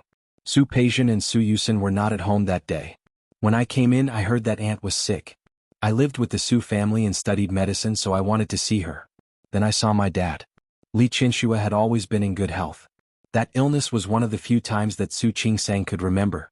She went upstairs and was about to go to Li Qianxue's room to take a look when she found that the door of Li Qianxue's room was not closed. She was sick at that time and her face was burning red. She seemed to be in pain on the bed. When she was about to go in, she saw Su Qinghui coming out of the bathroom. She didn't know what she was thinking at the time, but she subconsciously avoided him and hid by the door. However, that action of hers was unnecessary. At that time, Su Qinghui didn't have time to visit her. With a towel in his hand, he stood by the bed and stared at Li Qianxue's face for a long time. His expression seemed to be hesitating. Finally, he placed it on Li Qianxue's forehead. Actually, I've only seen my dad like that once. I don't know how to describe his expression at that time. In any case, it was very complicated. At that time, she didn't understand love, let alone love. She had a vague idea that Su Qinghui probably had feelings for Li Qianxue. Chapter 362. That was the only time. Later, when she left quietly, she secretly paid attention to the way Su Qinghui and Li Qianxue interacted. She found that Su Qinghui and Li Qianxue were a respectful couple in front of old Master Li, but in private, he was as cold as he could be. He was so cold that she began to suspect that she might have been wrong that day, or that Su Qinghui felt that he hadn't tortured Li Qianxue enough, so he couldn't bear to see her sick and die. So, do you think my father loves Auntie? Are you trying to say that your father is a scumbag? Eating from the bowl, thinking about the pot? Hua Jinyao touched his chin and made such an annotation. Su Qingsang gritted her teeth and hit his chest hard.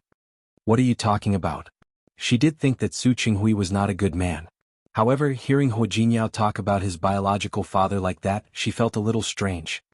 Don't talk about my father like that. It was not good for Su Qinghui to hear it. Su Qingsang turned her face to look at him, and her eyes were a little teasing. If I say that again, you're a scumbag? Don't you men all like that? Eating from the bowl, thinking about the pot? Don't wrongly accuse me. Hua Jinyao held her body in his arms. I'm not included in the people you're talking about. You're not a man? Wife. Hua Jinyao's face was serious, but there was an obvious hint in his eyes. Tonight, you can fully experience whether I'm a man or not. Su Qingsang's face suddenly turned red and she was speechless. All right, let's go back. Don't worry, wife. Hua Jinyao didn't move, but instead pulled her back into his arms. I'm a narrow-minded person, so I can only accommodate you. Su Qingsang stared at him. In the night, Hua Jinyao's eyes were as bright as stars, and only her shadow could be seen in them. She felt as if her heart had been hit hard by Hua Jinyao, and her whole heart beat uncontrollably. Wife, I'm serious. Su Qingsang's face was burning. It was not the first time she had heard Hua Jinyao's confession, but it was the first time she had such a strong emotional fluctuation. She looked down and nodded. I believe you. What about you? Hu Jiniao lifted her chin and made her look at him. What about your heart? My heart. Su Qingsang didn't understand the love between a man and a woman before this. She once had a crush on a senior in high school, but then the two of them went to different schools, so it ended. She was busy studying in university and didn't have time to date. Being with Wei Lenin was just to get rid of the Su family, so it didn't count. Looking into Hu Jiniao's eyes, she subconsciously nodded and said, I'm also very narrow-minded. After pretending to be Hu Jiniao, she probably wouldn't be able to pretend to be anyone else. Now she was trying her best to put Hu Jiniao into her heart bit by bit. Hu Jiniao smiled. The corners of his lips were raised in a handsome and unruly way. He lowered his head and kissed Su Qingsang's lips. Su Qingsang's legs were a little weak, and she put her hands on his shoulders. Her response made his eyes heat up, and he was about to take another step further. Suddenly, a cat meowed from somewhere, and then a wild cat jumped out of the bushes. Su Qingsang was shocked. Only then did she realize that she had kissed Hu Jiniao in the garden of this neighborhood. Fortunately, there weren't many people around, or it would have been really embarrassing. Chapter 363. Hu Jiniao didn't object. Xiang Kaiping and Su Qinghui might not be done yet, but it was good to go back and take a look. If what Su Qingsang said was true, then the purpose of Su Qinghui's visit today was a little curious. Hu Jiniao had thought that Su Qinghui's behavior was a little strange, but now it came back to him again. He was thinking, what exactly is wrong? The idea that he had faintly thought about before surged into his mind again. While Hu Jiniao was still thinking, Su Qingsang had already pulled him upstairs, and at the same time the door of their house opened. Su Qinghui stood by the door and Xiang Kaiping was pushing him out. Su Qinghui raised his eyes and saw Su Qingsang's face. He was stunned for a moment. Not only him, but Xiang Kaiping, who was standing behind the door, also turned pale. Many years ago, Su Qinghui did something extremely crazy. It was a crazy thing that made him think about it from time to time. He felt happy but also a little hesitant. That year he accidentally had sex with Li Qianxue. To him this was just an accident. What's more, he didn't like Li Qianxue at all. She was fierce, domineering, and arrogant. He didn't like her very much. He had a childhood sweetheart, Xiang Kaiping. After having sex with Li Qianxue that day, he felt a little guilty and blamed himself. Therefore, when she got home, she treated Xiang Kaiping even better. Of course, he also needed to use this method to remind himself who he liked. Who was he going to marry? However, who would have thought that Li Qianxue would unexpectedly get pregnant just like that? What kind of person was Li Qianxue? At that time, she was the daughter of the Li family and the marketing manager of the Li Corporation. She had the means and the status. More importantly, she still had a father who doted on her like a jewel because her biological mother had passed away early. The Li family and the Chou family were the two largest families in Lin City at that time. They were family friends. At that time, half of the companies in Lin City followed their lead. As for the other companies, there was no need to mention them. If he didn't marry Li Qianxue, not only would he lose his job, but he would also not be able to stay in Lin City. He wanted to be tough for once, but at that time there were a lot of things to do at home. In desperation, he agreed to marry Li Qianxue. Although Su Qinghui had agreed to marry Li Qianxue, it was still hard for him to accept the fact. He could marry Li Qianxue and spend the rest of his life with Li Qianxue, but he couldn't swallow the feeling of being forced to marry someone else. Even if he couldn't swallow it, he had to. The wedding was held, and he and Li Qianxue became husband and wife. Not only that, but Li Qianxue's belly was getting bigger and bigger. A business of the Li Corporation that he had not been responsible for before was also given to him. He knew that this was another form of compensation from old Master Li. But that was not what he wanted. He was ambitious and wanted to stand out, but he didn't want to rely on women. Every day he was thinking about how to get back at Li Qianxue. Divorce? No, I can't. Bring down the Li Corporation? At that time he didn't have that kind of ability. Kill Li Qianxue? No. He wouldn't do anything criminal. Therefore he wouldn't even attack the Li group. The thought of stealing trade secrets had never crossed his mind. It was true that he wanted revenge, but he would never put himself in danger. He struggled every day, especially after he heard that Xiang Kaiping was also pregnant. Such thoughts grew like wild weeds. Chapter 364. All of Su Qinghui's revenge was just his imagination.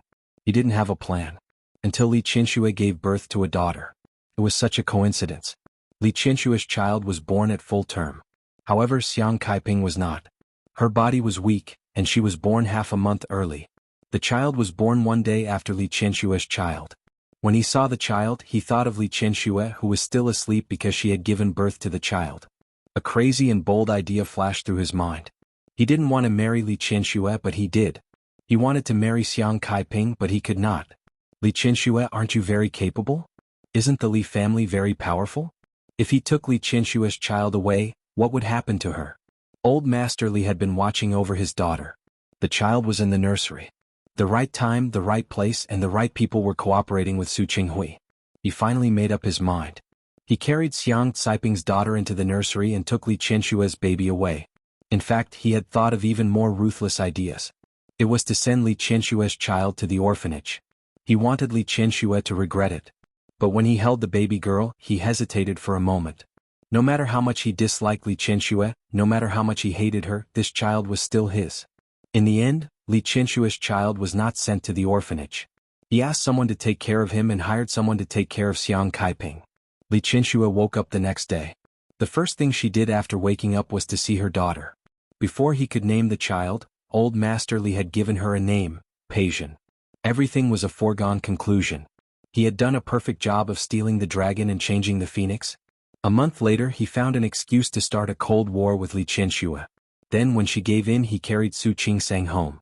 That was the darkest thought in his mind when he was young. Li Qianxue, aren't you arrogant? Li Qianxue, aren't you proud? I'll put your biological daughter in front of you and let you look at her every day, but you won't know her and you won't recognize her. I want you to treat your own daughter as an illegitimate daughter. If you make things difficult for her, you will be making things difficult for your own daughter. In fact, there was a time when Su Qinghui really wanted to see Li Qianxue make things difficult for Su Qingsang. Unfortunately, Li Qianxue was a very proud person. She didn't want to make things difficult for someone she didn't like. At most, they would just ignore him. But this was enough. Su Qinghui watched as Li Qianxue ignored Su Qingsang. He watched as she was considerate to Su Peijin, but never gave Su Qingsang a good look. He finally felt a lot better after being forced to marry her. After venting his anger, he began to worry again for a while. He was worried that Su Peijin would look like Xiang Kaiping. He was worried that Su Qingsang would look like Li Qianxue. In that case, Li Qianxue would definitely be able to tell. That was because Li Qianxue and Xiang Kaiping did not look the same at all. The two of them did not look alike at all. However, it seemed that even the heavens were on his side. As Su Peijin grew up, she looked neither like him nor Li Qianxue. Instead, she looked more like Su Qinghui's deceased mother.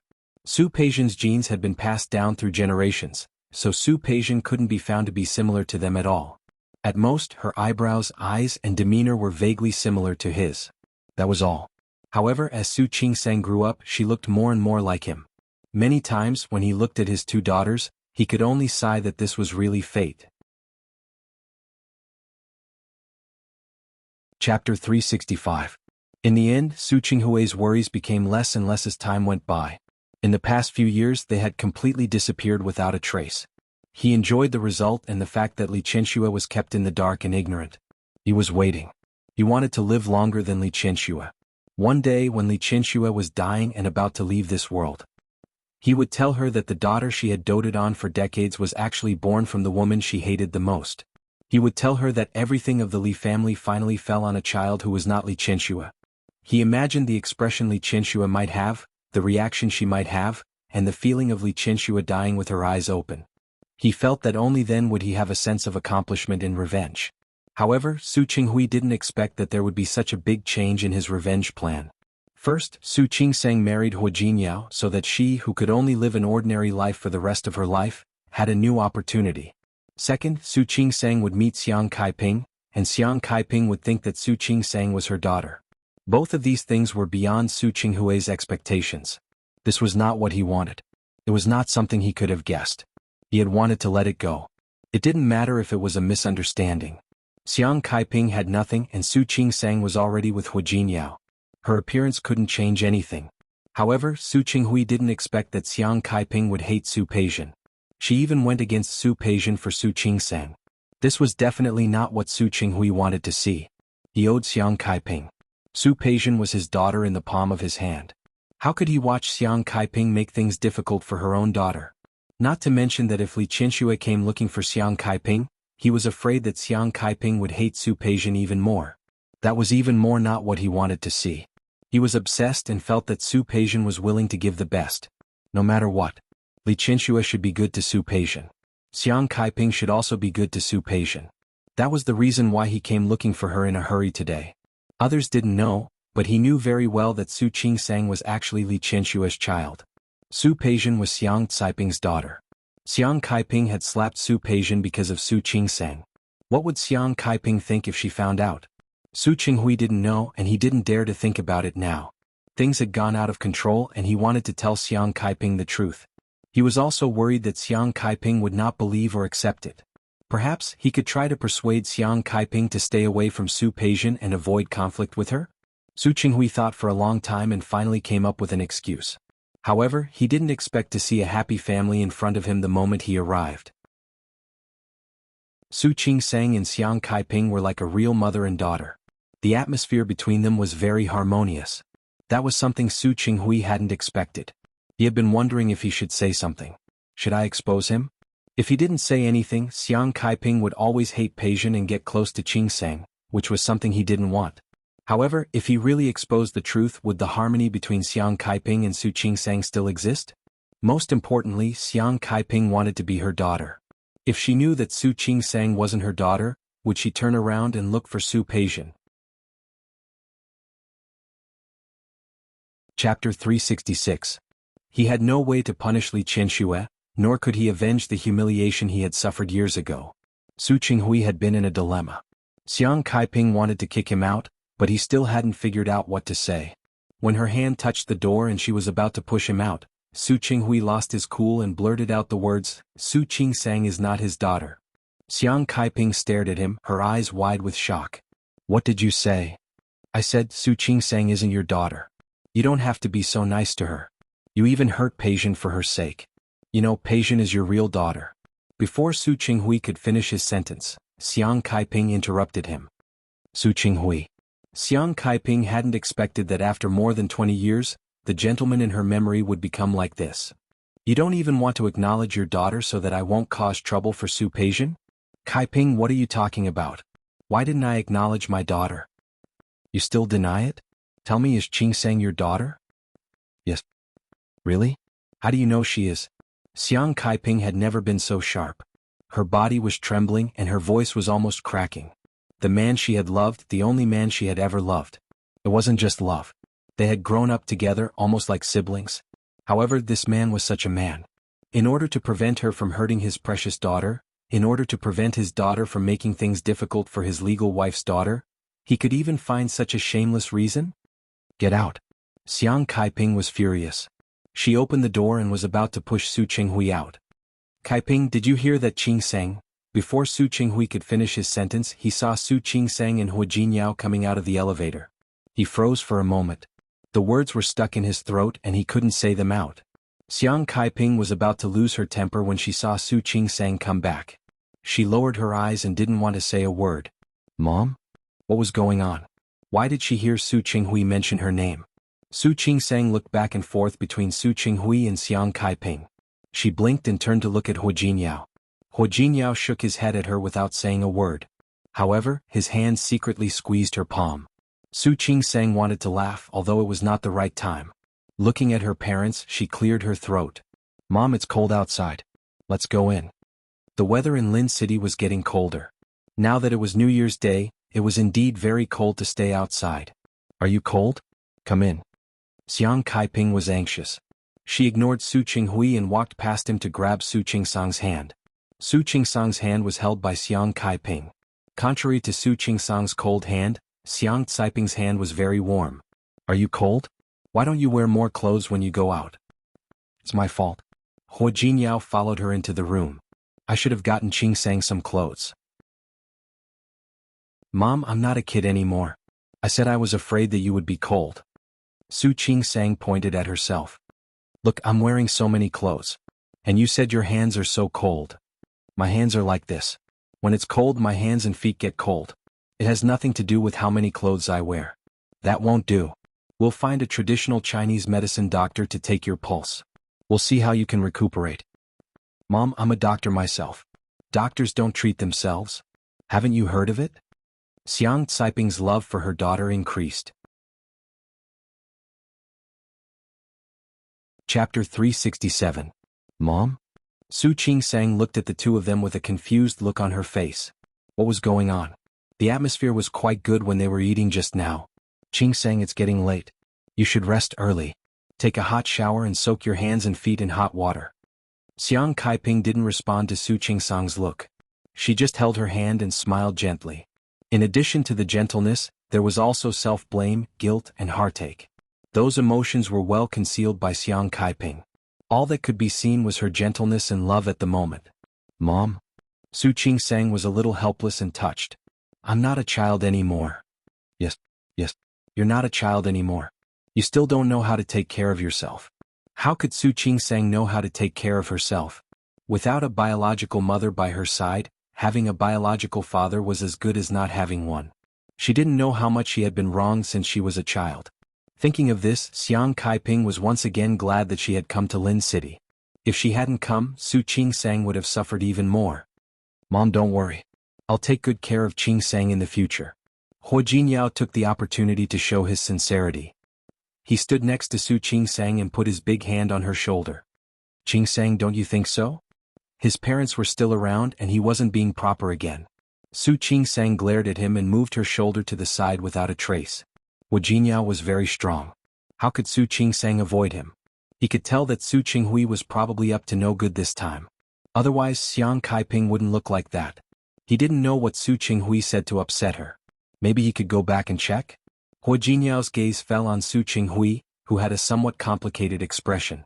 Once again, a very strange feeling emerged in his heart. Xiang Caiping looked at the loving and harmonious couple and was happier than if she had eaten honey. You guys go and rest. I'll watch some TV. She was going to talk to Su Qinghui alone. Huo Jinyao and Su Qingsang looked at each other and turned to say goodbye to Su Qinghui together before returning to the room. All of Su Qinghui's impulses just now disappeared when he saw Su Qingsang come back. A little impatience would spoil great plans. He couldn't say. Since her children were no longer around, Xiang Caiping didn't want to pretend anymore. Su Qinghui, why don't you tell me that Qingsang is not my daughter? Whose daughter was that?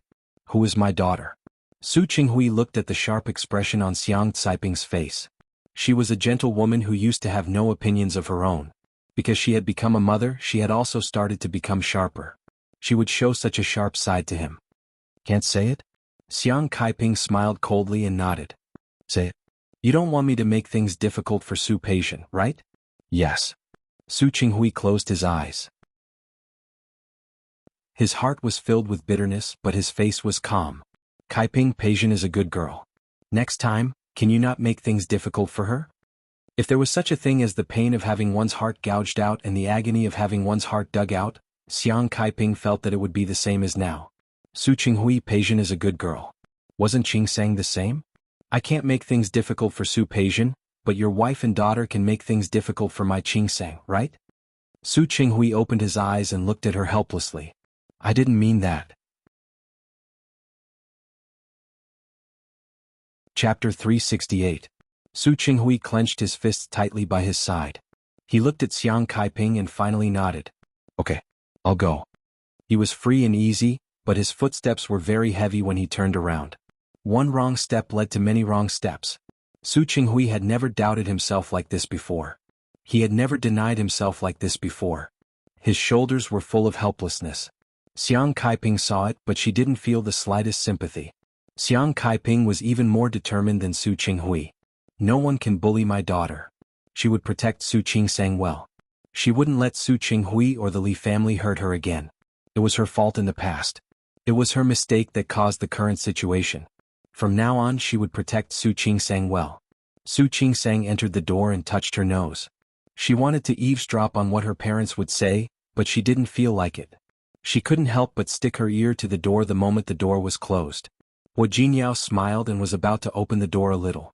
Su Qingsang suddenly became nervous. Don't. It would be bad if they found out. If you want to hear it, just do it openly. In fact, he was a little curious about what Su Qinghui and Xiang Caiping had to say.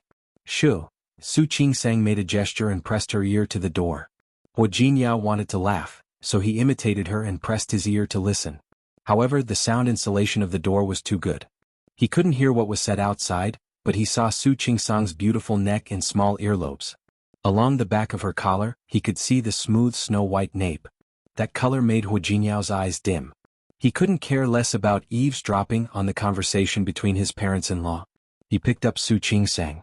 Su Qingsang's body was suddenly suspended in the air, and she was startled. Hu Jinyao. What was he doing? She hadn't finished listening. Although she didn't hear anything at all. Wife. Hu Jinyao carried her to the bedside in a few steps. You went to Japan for a week, right? Oh. Su Qingsang almost understood what he was going to do next. Only 6 days. Yes. That's a week. Hu Jinyao laid her body flat on the bed and lay down himself. Honey, we haven't had an in-depth conversation for a week. Su Qingsang looked into his eyes and suddenly felt hot. You, me what? Hu Jinyao kissed the tip of her nose as he spoke. Don't you know that communication is essential for a good relationship between a husband and wife? Especially deep communication. Now, let's exchange some pointers. Hu Jinyao. Call me husband. Hu Jinyao. Call me husband. Hubby. I'm here. Honey, I'm here. Say it again, hubby. The following conversation was indeed very in-depth. Su Qingsang was still a little tired when she got up in the morning. It was true that absence made the heart grow fonder, but it was also true that her physical strength could not keep up. Hu Jinyao got up early, but it was raining today so he couldn't go outside to do morning exercises. He saw Su Qingsang as soon as she woke up. He pecked her on the cheek. Morning. Early? It was getting late. Su Qingsang just wanted to get up, but her waist softened and she lay back down. Hu Jinyao looked at her and wanted to laugh, but he didn't dare to really laugh. This wife was good at everything, but she was thin-skinned and had poor physical strength. Chapter 369. Su Qingsang pushed his hand away. How could she be fine? Stay away from me. I'll be fine. That won't do. When he met her coquettish eyes, he smiled, revealing his white teeth. Su Qingsang gritted her teeth. What are you laughing at? White teeth. Honey, I like to be near you. Hu Jinyao didn't forget to take advantage of her as he spoke. He wrapped his arms around her waist and said, Don't you know? Move, I want to get up. She still had to work today. He had rested for so long. When Su Qingsang got off the bed, she suddenly paused and said, By the way, I'll tell the director today. What? In fact, I mentioned it to the director before. I said that you wanted me to go to Rong City to develop my career. The director did not agree at the time. I'll talk to her again today and see what the director thinks. If it's possible, let's go to Rong City. He stood up and walked to Su Qingsang. Do you want to go to Rong City with me, or do you want to avoid your father and your mother? Both. Although Su Qingsang was interrupted by Hu Jinyao yesterday, she didn't miss the sharp look on Xiang Caiping's face. You saw how my mother was. She couldn't communicate with my dad at all, let alone get along with him calmly. Although it was impossible for the two of them to be together now, if my dad kept pestering me like this, my mom would definitely feel very troubled. Since that's the case, why don't we separate them? At that time, they won't be able to see each other anymore, and I believe my mother's emotions will stabilize. Hu Jinyao nodded and said, Then you should ask your director. I'll talk to Cheng Xianyun and see which hospital you want to go to. There's no rush. We can talk about it when I get to Rong City. But I think we might have to take care of things in Lin City. All right. Whatever you say. Su Qingsang glanced at Hu Jinyao. She finally realized that he was almost unconditionally obedient to her when it came to these small matters. Looking at Hu Jinyao's handsome face, she leaned over and kissed him on the cheek. Hu Jinyao, thank you. Hu Jinyao held her waist and kissed her lips again when she moved away, and deepened the kiss. It wasn't until Su Qingsang's legs turned to jelly and she leaned into his arms that he finally let her go. This is the gift I want. Su Qingsang glared at him and quickly hid in the bathroom. The two of them walked out of the room hand in hand. Xiang Caiping had already prepared breakfast. Recently, she was getting more and more familiar with this kind of thing. Morning, Mom. Morning, Mom. Good morning. Xiang Caiping's gaze fell on their hands, which were held together. The more she looked at this pair of children, the more satisfied she was. Qingsang, how was your rest yesterday? Do you want to take another day off? No need. Su Qingsang picked up the bowl of porridge in front of her. I'm not that weak. Besides, I've already taken a few days off. Your health is more important. Xiang Caiping was worried about her daughter. No matter what, if you're really tired, stay at home and rest. Anyway, even if Ching Sang didn't work, the money she had earned in the past was enough for her to use for the rest of her life. Mom, you'll spoil me rotten. My daughter. I want to spoil her. After yesterday, Xiang Kaiping had thought it through. Su Qinghui, if you like to spoil your own daughter, then go ahead. If you want to be good to your own daughter, then go ahead. Chapter 370. Hua Jinyao supported himself with one hand as he watched the interaction between the mother and daughter. The strange thought he had yesterday completely disappeared. He felt that this result was pretty good. Be it Su Qinghui or Li Qianxue. With him around, those people wouldn't be able to do anything. He sincerely hoped that the happy scene between the mother and daughter could continue. After Su Qingsang and Su Qingsang left, Xiang Kaiping cleared the dishes and cleaned the house. Sister Lu used to be the one who did all these things, but she couldn't stay idle and liked to do it herself. After cleaning, she knitted a sweater for a while. Her movements weren't slow, and the lower half of her body could be seen through the sweater. As she knitted, she thought about what to cook for her daughter and son-in-law today. Qingsang was a doctor. She worked very hard every day. In the evening, Hua Jinyao went to bed again. It wasn't that she was eavesdropping. She was a little upset after being provoked by Su Qinghui yesterday, but she was afraid that her daughter would overthink it. He thought he was going to talk to Su Qingsang, but he overheard it. Xiang Kaiping suddenly felt uncomfortable and walked back to her room without stopping. However, he was worried that Su Qingsang's body wouldn't be able to take it. The more she thought about it, the more restless she became. She put down her sweater, picked up her bag and went out. As soon as she stepped into the elevator, another elevator opened. Li Qianxue walked out from inside. His expression did not look too good. Her daughter, Su Peijian, was her flesh and blood. She and Su Qinghui's married life could be said to be as respectful as ice. After Su Peijian was born, Su Qinghui loved his daughter dearly even though he didn't like her. Not only him but old Master Li, and she also cherished this daughter of theirs. But now her daughter had been slapped in the face. The one who hit her was one of the people she hated the most. No, perhaps he was the only one. Li Qianxue thought of Xiang Kaiping from many years ago. She was delicate and pale, just like Sister Lin. She didn't like this kind of woman. She liked Su Qinghui and fell in love with him. In the end, Li Qianxue closed her eyes and gestured for her assistant to knock on the door. The assistant knocked on the door, but there was no response. Li Qianxue furrowed her brows tightly. She had never been to this place before. She knew that Su Qinghui had given her this house when Su Qingsang was 18 years old. She didn't care about the small amount of money needed to buy a house. But now, the house that Su Qinghui had bought had been given to Su Qingsang, and now that woman was living in it. What was this? Keeping a mistress in his house? Jiam Li, there's no one. Li Qianxue looked at the tightly shut door with an unfriendly expression. She thought for a moment and said, "Let's go." Did Xiang Kaiping know that he was coming? Is that why he went into hiding? Xiang Kaiping could hide, but Su Qingsang couldn't. Su Peijian entered Su Qinghui's office early in the morning. Su Qinghui didn't come home yesterday. She couldn't find him in the morning. Dad. When Su Peijian saw Su Qinghui, she rushed up to him without hesitation. Why didn't you go home yesterday? Old Master Li had asked Su Qinghui what he had been up to this morning. Li Qianxue's expression was a little ugly at the time, but she still said that there was a project in the company, and Su Qinghui had been very busy recently. Did you go to see Su Qingsang yesterday? Did you see her mother? Did you stand up for me? The series of questions gave Su Qinghui a headache. He didn't go home yesterday but rested in the office lounge for the night. Chapter 371. Even when he was asleep, he kept dreaming. In the dream, he regretted that he should not have swapped the two children in the first place. Then he dreamed that many years later, Xiang Kaiping found out that he had swapped the children. Not only was she unhappy, but she also blamed him. Finally, he dreamed of Li Qianxue. The moment she found out that he had swapped her daughter, she almost went crazy. Then he woke up from the nightmare of Li Qianxue stabbing him with a knife. After waking up, the overly realistic dream made him have no doubt that one day he would really encounter that kind of thing, that he would really go to that day. Dad. Seeing that Su Qinghui was distracted again, Su Peijian was very displeased. Say something. Did you go to the mother and daughter to get even with them? Peijian. Don't be stubborn. With that dream, Su Qinghui had decided that he must not let anyone know that the two children had been swapped. Right now, he wanted Su Peijian to stop causing trouble for Su Qingsang. Our company has been working with Huijingyao recently.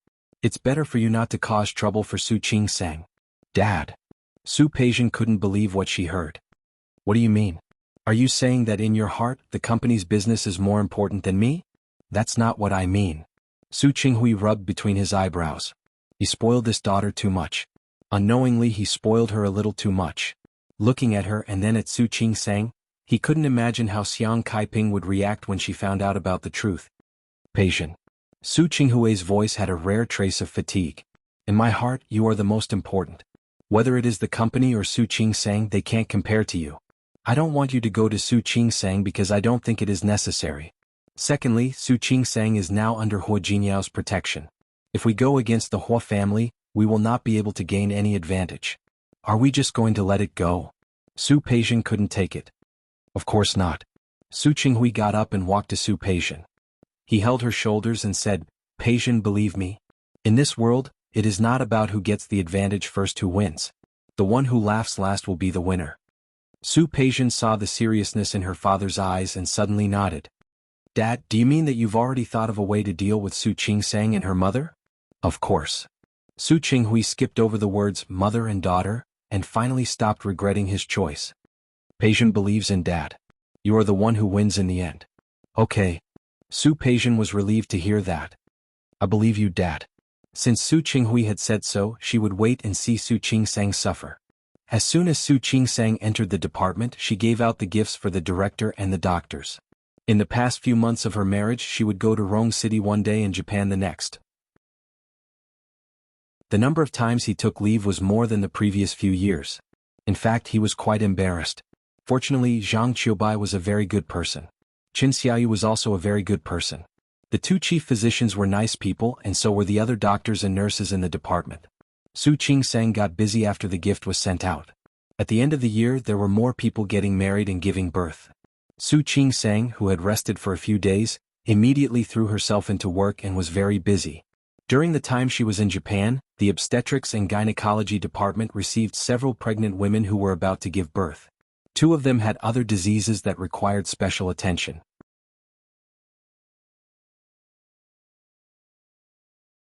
Chapter 372. It was already late winter in Lin City, and the temperature was slightly low. There were either patients or doctors and nurses hurrying past the corridor. Compared to them, Li Qinxue was the most eye-catching one. Li Qinxue was wearing a white woolen coat, her long hair was tied up behind her head, her makeup was exquisite, and her facial features were bright. She looked to be in her early 30s. Even if she walked quickly, her steps were very elegant. In the past, Li Qinxue was the model lady of the entire upper class of Lin City. Because no matter when he saw her, no matter where he saw her, she always had an elegant look on her face. However, at this time her expression was not very good. No, it should be said that she did not want to be good. While Su Qingsang was thinking about whether she could avoid it, Li Qinxue had already seen her. Not only did she see her, but she also walked straight toward her. Su Qingsang sighed in her heart. If it was a blessing, it would not be a curse. If it was a curse, she could not avoid it. Li Qinxue was self-conscious, and it was unlikely that she would cause trouble here. Su Qingsang thought for a moment and took a few steps forward to greet her. Auntie? Are you here for me? Li Qinxue stood still and glanced at Su Qingsang. She was wearing a white coat and had a face that looked very similar to Su Qinghui's when he was young. She felt uncomfortable when she saw this face. It was quite uncomfortable. Her daughter did not look like Su Qinghui, nor did she look like herself. However, Xiang Caiping's daughter looked very much like Su Qinghui. Li Qinshua's hand that was holding the bag slightly tightened, and her expression was a little ugly. Auntie? After all, Su Qingsang had lived in the Li family for so many years, so she naturally knew that Li Qinxue did not like her. Come in and talk. Her office was just above and she didn't have her own office. She was with other doctors. However, they should not be in the office at this time. Bringing Li Qinxue back to her office, Su Qingsang looked at the environment in front of her. Sit down. Su Qingsang watched Li Qinxue enter the door, but let the assistant guard the door. She sighed in her heart. Auntie, do you want some water? After asking, she felt a little silly. Li Qinxue did not come to drink water today. No, I'm not here to drink water. Li Qinshue's face was cold, and her tone was also cold. Su Qingsang was a little embarrassed. She seemed to have just remembered that Li Qinxue never drank pure water from outside. What can I do for you, auntie? Su Qingsang didn't dare to joke with Li Qianxue. That was courting death. Li Qianxue pursed her lips even tighter when she saw Su Qingsang's uncomfortable expression. To be honest, she really didn't like Su Qingsang. However, no matter how much she disliked her, she would not go so far as to make things difficult for her. After all, she did not want to involve the next generation in the matters of the previous generation. However, the older Su Qingsang got, the more she looked like Su Qinghui, which made her hate her even more. Thinking of this, Li Qianxue's expression became more and more unpleasant. I heard that you went to Japan some time ago? The corners of Su Qingsang's mouth twitched. Yes. Su Qingsang nodded slightly, her voice strangely lacking in confidence. You went with your mother? Li Qianxue took a step forward. Yes. Su Qingsang wasn't afraid of Li Qianxue. But maybe it was because the past few years had left a deep impression on her that she was a little afraid of her. You met Peixian in Japan? Li Qianxue took another step forward. Yes. Su Peixian must have told Li Qianxue about being beaten. Chapter 373. Su Qingsang actually felt a little emotional. Su Qinghui and Li Qianxue stood up for Su Peixian when she was beaten up. Su Qingsang had never experienced the feeling of being loved by her parents before. Now that she had experienced it, she felt that Su Peixian was really lucky. Your mother hit Peixian? Li Qianxue continued to take a step forward. She was already standing in front of Su Qingsang. The distance between the two of them was less than 20 centimeters. Su Qingsang felt a little uncomfortable and took a step back. Your mother hit Peixian? When Li Qianxue said this, her gaze was already quite sharp. Auntie, you can't blame my mother for this. The situation at that time? I'm asking you, am I right? Li Qianxue wasn't here to listen to an explanation today. She just wanted an answer. Did your mother make a move? Su Qingsang couldn't refute that. She nodded and said, yes. Li Qianxue's face darkened. She raised her hand and slapped Su Qingsang's face. Su Qingsang didn't expect Li Qianxue, who had always been arrogant, to hit her. She didn't want to be hit. Just as her hand was about to fall, he stretched out his hand to block it without thinking.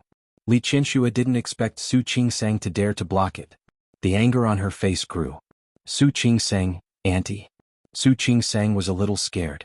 Like Huo Jinyao, Li Qianxue had been in a high position for a long time, so she had an imposing manner. Moreover, she was already a little afraid of her. He wasn't confident that he would be able to stop her hand from hitting him. Auntie, as the saying goes, a mother's debts must be paid by her daughter. I can't stop you from hitting me today to avenge Su Peixian. But if you hit me today and I go to work with a palm print, I'm afraid it won't be good. What does it have to do with me? Li Qianxue tried to pull her hand out, but Su Qingsang held her back tightly. Li Qianxue lived like a princess. When she went out, she didn't have to carry heavy things. She even had someone carry her bag for her. However, Su Qingsang was a doctor. When she was short of hands, she had to lift the bed, help to send the patients, and perform consecutive operations. How could Li Qianxue defeat her? Su Qingsang, let go of me. Li Qianxue was determined to teach Su Qingsang a lesson today. If her mother dared to lay a hand on Su Peixian, then don't blame her for doing the same to Su Qingsang. Auntie, if I let go, would I let you hit me? Su Qingsang sighed in her heart. Auntie, please be reasonable. Your mother is the one who did it? You want me to reason with you? Li Qianxue sneered. Su Qingsang, how shameless do you think you are? Auntie. Su Qingsang took a deep breath and retorted, I'm not shameless enough. He didn't think much of it. In fact, I can understand why you want to beat me up for Su Peixian. However, Huo Jinyao was very protective. If you slap me today, I don't care. I'll take it. But I can't guarantee that he will do anything. Are you threatening me? It was rare for Li Qianxue to be angered by her. Her tone lost its usual calmness. It doesn't count. I'm just telling you that it won't do you any good.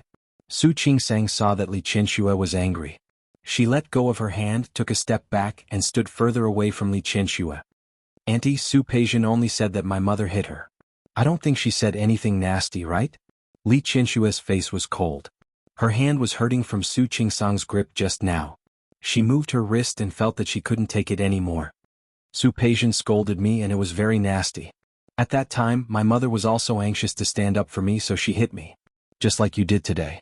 My mother hit Su Peixian and you rushed over to stand up for her. What if you hit me? If I was hit by you, would my mother be anxious to find trouble with Su Peixian again and stand up for me? You? Li Qinshua's face became more and more ugly. Auntie, both sides are responsible for this matter. Why don't we each take a step back? You don't care about my mother hitting Su Peixian. I will also hide this matter from my mother. What do you think? What right do you have to negotiate with me? I really don't have the right to negotiate with you. Su Qingsang nodded, and her voice was much softer than before. I just want to tell you a fact. What you do is not good for you. If you vent your anger on me, my mother will look for you or Su Peixian. You can indeed not be afraid. But in this way, it will increase the chances of my mother appearing in front of my father. I don't think this is what you want to see, right? Li Qinshui was stunned for a moment. She thought of Xiang Caiping's delicate face when she was young, but it always made Su Qinghui feel pity for her. The anger in her heart turned into hatred. Of course, she didn't want to see Su Qinghui looking for Xiang Caiping again and again. She had been unable to compete with that woman for so many years. Even when Su Qinghui was in front of her, his heart was still thinking about that woman. Now that that woman was back, Su Qinghui's soul would probably be taken away by Xiang Caiping. Thinking of this, she became more and more angry and hateful. Looking at Su Qingsang's face, she felt that she was getting more and more annoyed. Su Qingsang naturally noticed the change in her expression. She knew that something was wrong, but she could only think of a way to continue comforting her. Auntie. In fact, I don't have a grudge against you, and neither does my mother. It wasn't my mother who brought me back to the Su family but my father. If you want to hate me, you should look for my father, not my mother. Seeing that Li Qinshua's expression didn't change, Su Qingsang continued, Auntie, what do you think about this? You can forget about this matter and never mention it again. I promise. I will make sure that my mother will never appear in front of my father again. What can you guarantee? It wasn't that Li Qinshui didn't believe Su Qingsang, but she didn't believe Su Qinghui. If he knew that that woman was back, she was afraid that he wouldn't be able to sit still. Don't think that she didn't know where Su Qinghui went yesterday. Didn't he go to look for Xiang Caiping? He didn't come back for a whole night. Who knew what he did outside? Did he do anything wrong? And that Xiang Caiping hadn't seen Su Qinghui for so long. Now that she saw him again, wasn't it dry wood or fire? Every time Li Qinshui thought of this, she felt that her gums began to hurt. What can you guarantee? What right do you have to guarantee? Su Qingsang sighed. It was a decision that she had made before, but at this moment, it only strengthened her determination. Auntie, you should know that Hu Jinyao is from Rong City. In fact, my mother has been living in Rong City before. In fact, Hu Jinyao has asked me more than once to go to Rong City with him to develop my career, but I was not very willing at that time.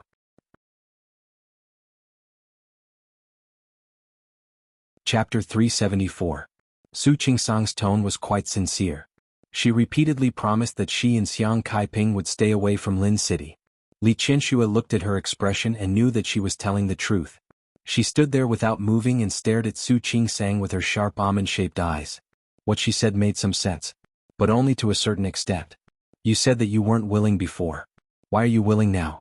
Do you think that I will believe you after you say that? How do I know that if I let you go now, you won't turn around and find Hu Jinyao or your father to help you? Auntie, if I want to find them, I can find them now. If I don't want to go to Rong City, I can tell you now. You can find out the truth later. After all, you can find out where I am and whether I am in Lin City or not. Isn't that right? Li Qinshui was silent. In fact, she really didn't like Su Qingsang. Her existence was like a thorn, reminding her how Su Qinghui became her husband. It constantly reminded her that her man didn't love her, but other women. Closing her eyes, Li Qinshui felt her heart palpitate and her face was a little pale. She was less than 50 years old, but she already liked to reminisce about the past. In her dreams at night, she asked herself over and over again whether she would make the same choice if she could start over again. Unfortunately, there was no answer because time could never be repeated. She didn't speak and Su Qingsang didn't know what she meant. Was she going to let it go like this? In fact, if Li Qinshui really wanted to hit her today, she wouldn't be surprised. Li Qinshui looked at Su Qingsang. She hated Su Qingsang as much as she loved Su Qinghui. But no matter how much she hated Su Qingsang, she had to admit. For more than 20 years they had neglected her, but they didn't let her go astray. Not only did she not go astray. Professional aside, Li Qinshui was even willing to admit that Su Qingsang was excellent. Although in her heart, there was still a gap between such excellence and her own daughter. After all, Su Peixian had been in the company for a long time and helped her deal with business. There was some silence in the office. Su Qingsang looked at the time. She seemed to have a meeting in the department. Junior sister? There was a knock on the door. Zhuo Hongchen's voice came from outside. Su Qingsang paused for a moment and smiled at Li Qianxue. "Annie, I'll open the door." Li Qianxue stood still and Su Qingsang ran to open the door. Outside the door, Li Qianxue's assistant still wanted to stop Zhuo Hongchen. It was also because there was an assistant standing there that Zhuo Hongchen, who was originally just passing by, was allowed to come in to take a look. "Junior Marshal sister. Are you okay?" Zhuo Hongchen looked at the assistant, then at Li Qianxue. He felt that Li Qianxue looked familiar, but he couldn't remember who she was. "You're Mr. Zhuo's son?" Li Qianxue recognized Zhuo Hongchen immediately. Mr. Zhuo and old Master Li were close friends and they got along well. When they were free they would go fishing or play chess together. "Yes." Zhuo Hongchen recognized Li Qianxue. "So it's Auntie Li." "Hello, Auntie Li. I didn't expect you to be so big already." Li Qianxue looked at him and then at Su Qingsang. Zhuo Hongchen called Su Qingsang Junior Marshal sister? Zhuo Hongchen recognized Li Qianxue and knew who she was. He then looked at Su Qingsang. Even if he was worried that she would be taken advantage of, he couldn't say it out loud. "Junior Marshal sister? Didn't you say you had something for me?" "Something?" Su Qingsang was stunned for a moment, then suddenly nodded. "Yes." "Wait a moment." Su Qingsang bought a lot of gifts when she went to Japan. Other than for the people in the department, she also gave a gift to Zhuo Hongchen. She turned to her desk, opened the drawer, and took out a beautifully wrapped box. "Senior Marshal brother here. I went to Japan a few days ago and this is a small gift. I hope you don't mind." "Why would I mind if it's a gift from you?" Zhuo Hongchen took the box from her hand. Even though he knew that Su Qingsang only treated him as a classmate, he was still happy and excited. "Thank you. You're too kind." Su Qingsang smiled. "Did you come here to get a bracelet?" "Of course not." Zhuo Hongchen thought about the notice from the hospital. "I have something else to tell you." "What is it?" "As you know, we have a collaboration with Song City Central Hospital. They will be conducting some medical research during this period, including topics that you are interested in. I have already recommended you to the hospital. You can go to Song City as an exchange doctor." "Really?" Su Qingsang was suddenly excited. "When will you be going? How long will you be gone?" "About half a month." Zhuo Hongchen glanced at Su Qingsang as he spoke. "Don't rush to decide. After all, you have to know that it will be almost the new year when you come back." Su Qingsang was stunned. She suddenly remembered that she was married. She should have told Hu Jinyao first before going to Song City. "Okay, I got it. Think about it. If there are no problems, submit your name tomorrow. Ultimately, it depends on your own will." "Okay, thank you. Senior Marshal brother. You don't have to be so polite with me." Zhuo Hongchen raised the box in his hand as he spoke. "Speaking of which, I should thank you." After he finished speaking, he looked at Li Qianxue who was still standing at the side. "Auntie Li still has something to tell you, right? Then I'll leave first." "Emicho." Su Qingsang nodded, but she was secretly relieved. She had observed Li Qianxue for the past few years and found that she cared about her reputation. She probably wouldn't act like she had just now. Zhuo Hongchen left and the assistant closed the door again. Now it was just the two of them again. Su Qingsang sighed in her heart. When she met Li Qianxue's sharp gaze, she really felt that she couldn't stand it anymore. "Auntie, don't you have to work today?" Li Qianxue glanced at Su Qingsang coldly, feeling inexplicably annoyed and disgusted. "Don't you still have your father in the company? Don't worry, it's just one day away. The Li Corporation won't collapse." Su Qingsang couldn't respond to this, but she knew that Li Qianxue was obviously still angry. Su Qingsang sighed in her heart and spoke again. "Auntie, I promise that I will bring my mother back to Rong City with Hu Jinyao as soon as possible." "Back to Rong City?" Li Qianxue snorted coldly. "Your senior marshal brother just said that he wants you to go on an exchange program." "What? You don't want such an opportunity?" Su Qingsang was speechless for a moment. She suddenly found that she didn't know how to respond to Li Qianxue's provocation. She wasn't that afraid of Su Qinghui, but she was afraid of Li Qianxue.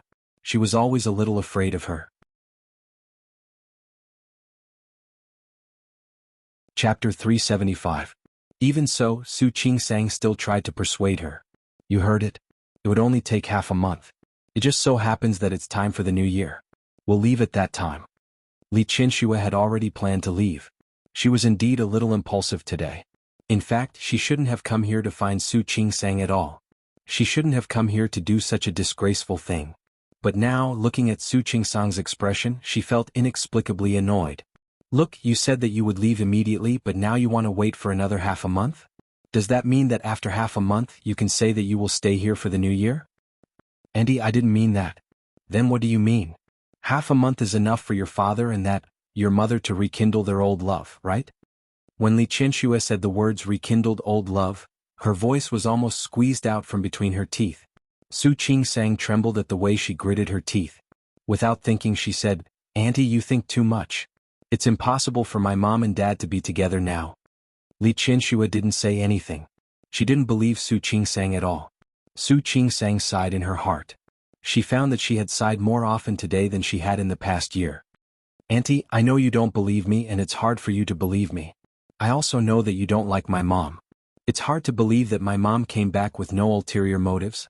But I still have to tell you that it's really impossible for my dad and mom to be together. You're not your mother. How can you make a promise for your mother? Li Qianxue couldn't help but want to refute her. It's true that I'm not my mother, but I can vouch for her.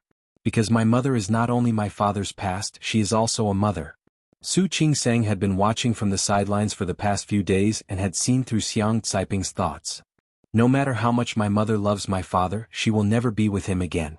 Because she recognizes me now, she is still my mother. All these years she had been alone in Rong City, and she had always thought that I was living a good life. Until she acknowledged me. Until she found out that I was an illegitimate daughter. Until she found out that my father had ignored me for so many years. Auntie, I'm not blaming anyone or blaming anyone. In fact, it's my mom who loves me. She doesn't want to be with my dad anymore. She blames my father. She hates him more than enough. How could she be willing to go back with my dad? She can't even forgive my dad. You didn't even want to talk to him. Auntie. Actually, I don't need to lie to you about these things. I want to tell you that some things really aren't what you think they are. Anyway, believe it or not, it's impossible for my mom and dad to be together. Li Qianxue listened to her without saying a word. Finally she sneered. Are you saying that you blame my family for not taking good care of you? Is that why your mother hates us? No wonder he tried to make things difficult for Su Peixian. Auntie. Su Qingsang felt a little helpless. Her main point wasn't this at all. I just said I'm not blaming anyone.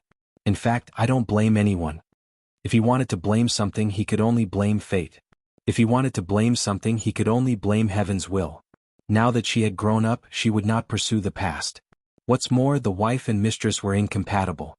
She didn't want to get involved in the grudges of her previous life. It's good that there are no monsters. I don't think you have the right to blame me. There were many families with illegitimate daughters in Lin City, but which family would bring an illegitimate daughter into their own family to raise? How many people had secretly laughed at her because of this? How many grievances had she suffered because of Su Qinghui? Because of Xiang Caiping, she had been ignored by Su Qinghui her whole life. Under such circumstances, she would be magnanimous if she didn't make things difficult for Su Qingsang.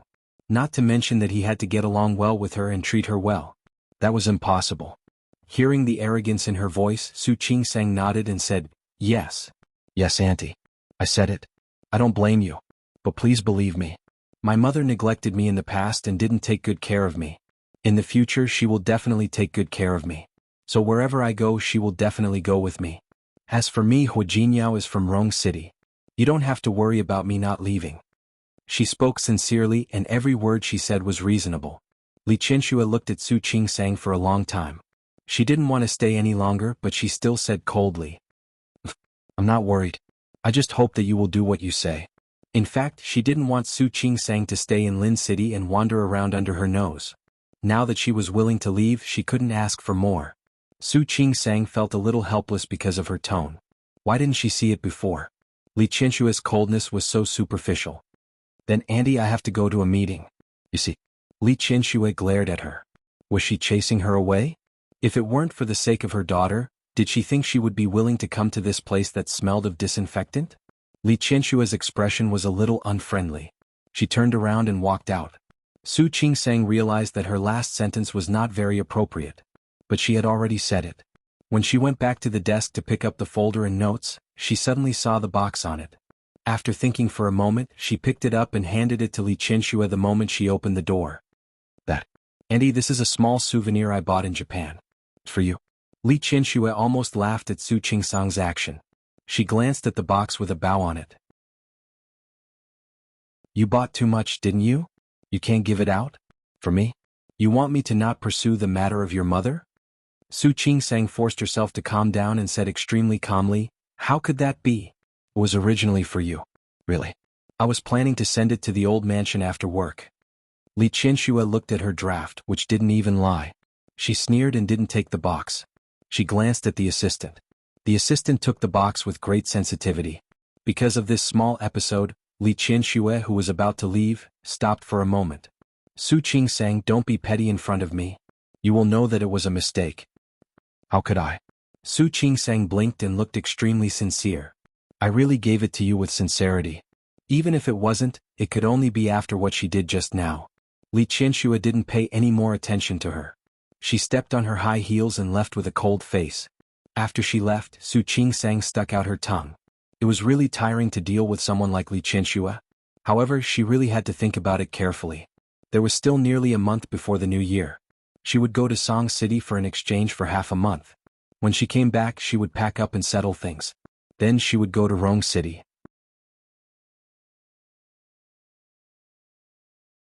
Chapter 376.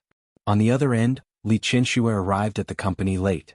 The regular meeting had already ended. She, the vice president, wasn't there. Su Qinghui had handled these matters very well. Su Peijian called and said that she would have lunch with her at noon. Li Qianxue hung up and asked the assistant to book a table. It was Su Peijian's favorite restaurant. When the assistant entered the door, he brought the box in. After finishing what Li Qianxue had asked, he put the box on the desk. President Li, this? Throw it away? Li Qianxue said without looking up, as if she had just seen it. Her voice was too cold and her tone was too firm. The assistant looked at the box and felt a little pity. However, he still picked it up. Then I'll throw it away. Throw it away. Remember to throw it far away. The assistant nodded and left with the box. Li Qianxue looked at Su Peijian sitting in front of her. The wounds on her face were barely visible after being treated yesterday. Su Peijian majored in business administration. She was also involved in the recent cooperation with Tianyu Group. Mom, weren't you at the meeting this morning? Where did you go? You didn't even answer my calls. Su Peijian asked casually, but Li Qianxue's reaction stunned her. Mom, what's wrong? Nothing. Don't you have your dad? Don't mention it. Su Peijian was actually a little dissatisfied with Su Qinghui. But only a little. There was nothing that she couldn't say to her mother. I asked my dad to vent his anger on that woman, but he refused.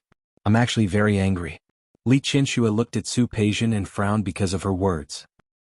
Your father actually refused to do it? Yes. Not only did he refuse, but he also told me that there was no need to settle the score with them now. He also said that we are now working with the Huo family. It would be bad if we offend Huo Jinyao. So what if it's Huo Jinyao? Thinking of this, Su Peijian felt a little annoyed. He's just from Rong City. He's famous. Why should we be afraid of him? Your dad has a point. Li Qianxue didn't continue to cause trouble for Su Qingsang today. Wasn't it because of Huo Jinyao? Mom, why do you say that too? Su Peijian was getting more and more annoyed. He glared at Li Qianxue, his face full of resentment. Peijian. Li Qianxue looked at Su Peijian. For now, the bigger picture is more important. You should listen to your father first. Su Peijian looked unconvinced. However, thinking of what Su Qinghui had said, she relaxed a little. Forget it. Of course I listened to my dad. My father said that he has already thought of a way to deal with them. Really? Li Qianxue picked up the cup of tea in front of her and took a sip. Suddenly, she raised her head and looked at Su Peijian. Do you think your father has thought about how to deal with Su Qingsang and her mother? Yeah. Su Peijian didn't understand why Li Qianxue's expression had changed, but she still repeated what Su Qinghui had said that morning. My dad will definitely stand up for me. You should know that he has always loved me the most. Although Su Peijian still hadn't vented her anger, it had dissipated a lot. Moreover, Su Qinghui's promise made her even more proud. No matter what, she believed in Su Qinghui. If he said he would take revenge for her, he would. She just needed to wait for Su Qinghui and Xiang Kaiping to be punished. Li Qianxue nodded. However, when she saw Su Peijian's face, she suddenly thought of what Su Qingsang had said to her today. She said, no matter how much my mother loves my father, she will never be with him again. Because she recognizes me now. She knows that my father has ignored me for so many years.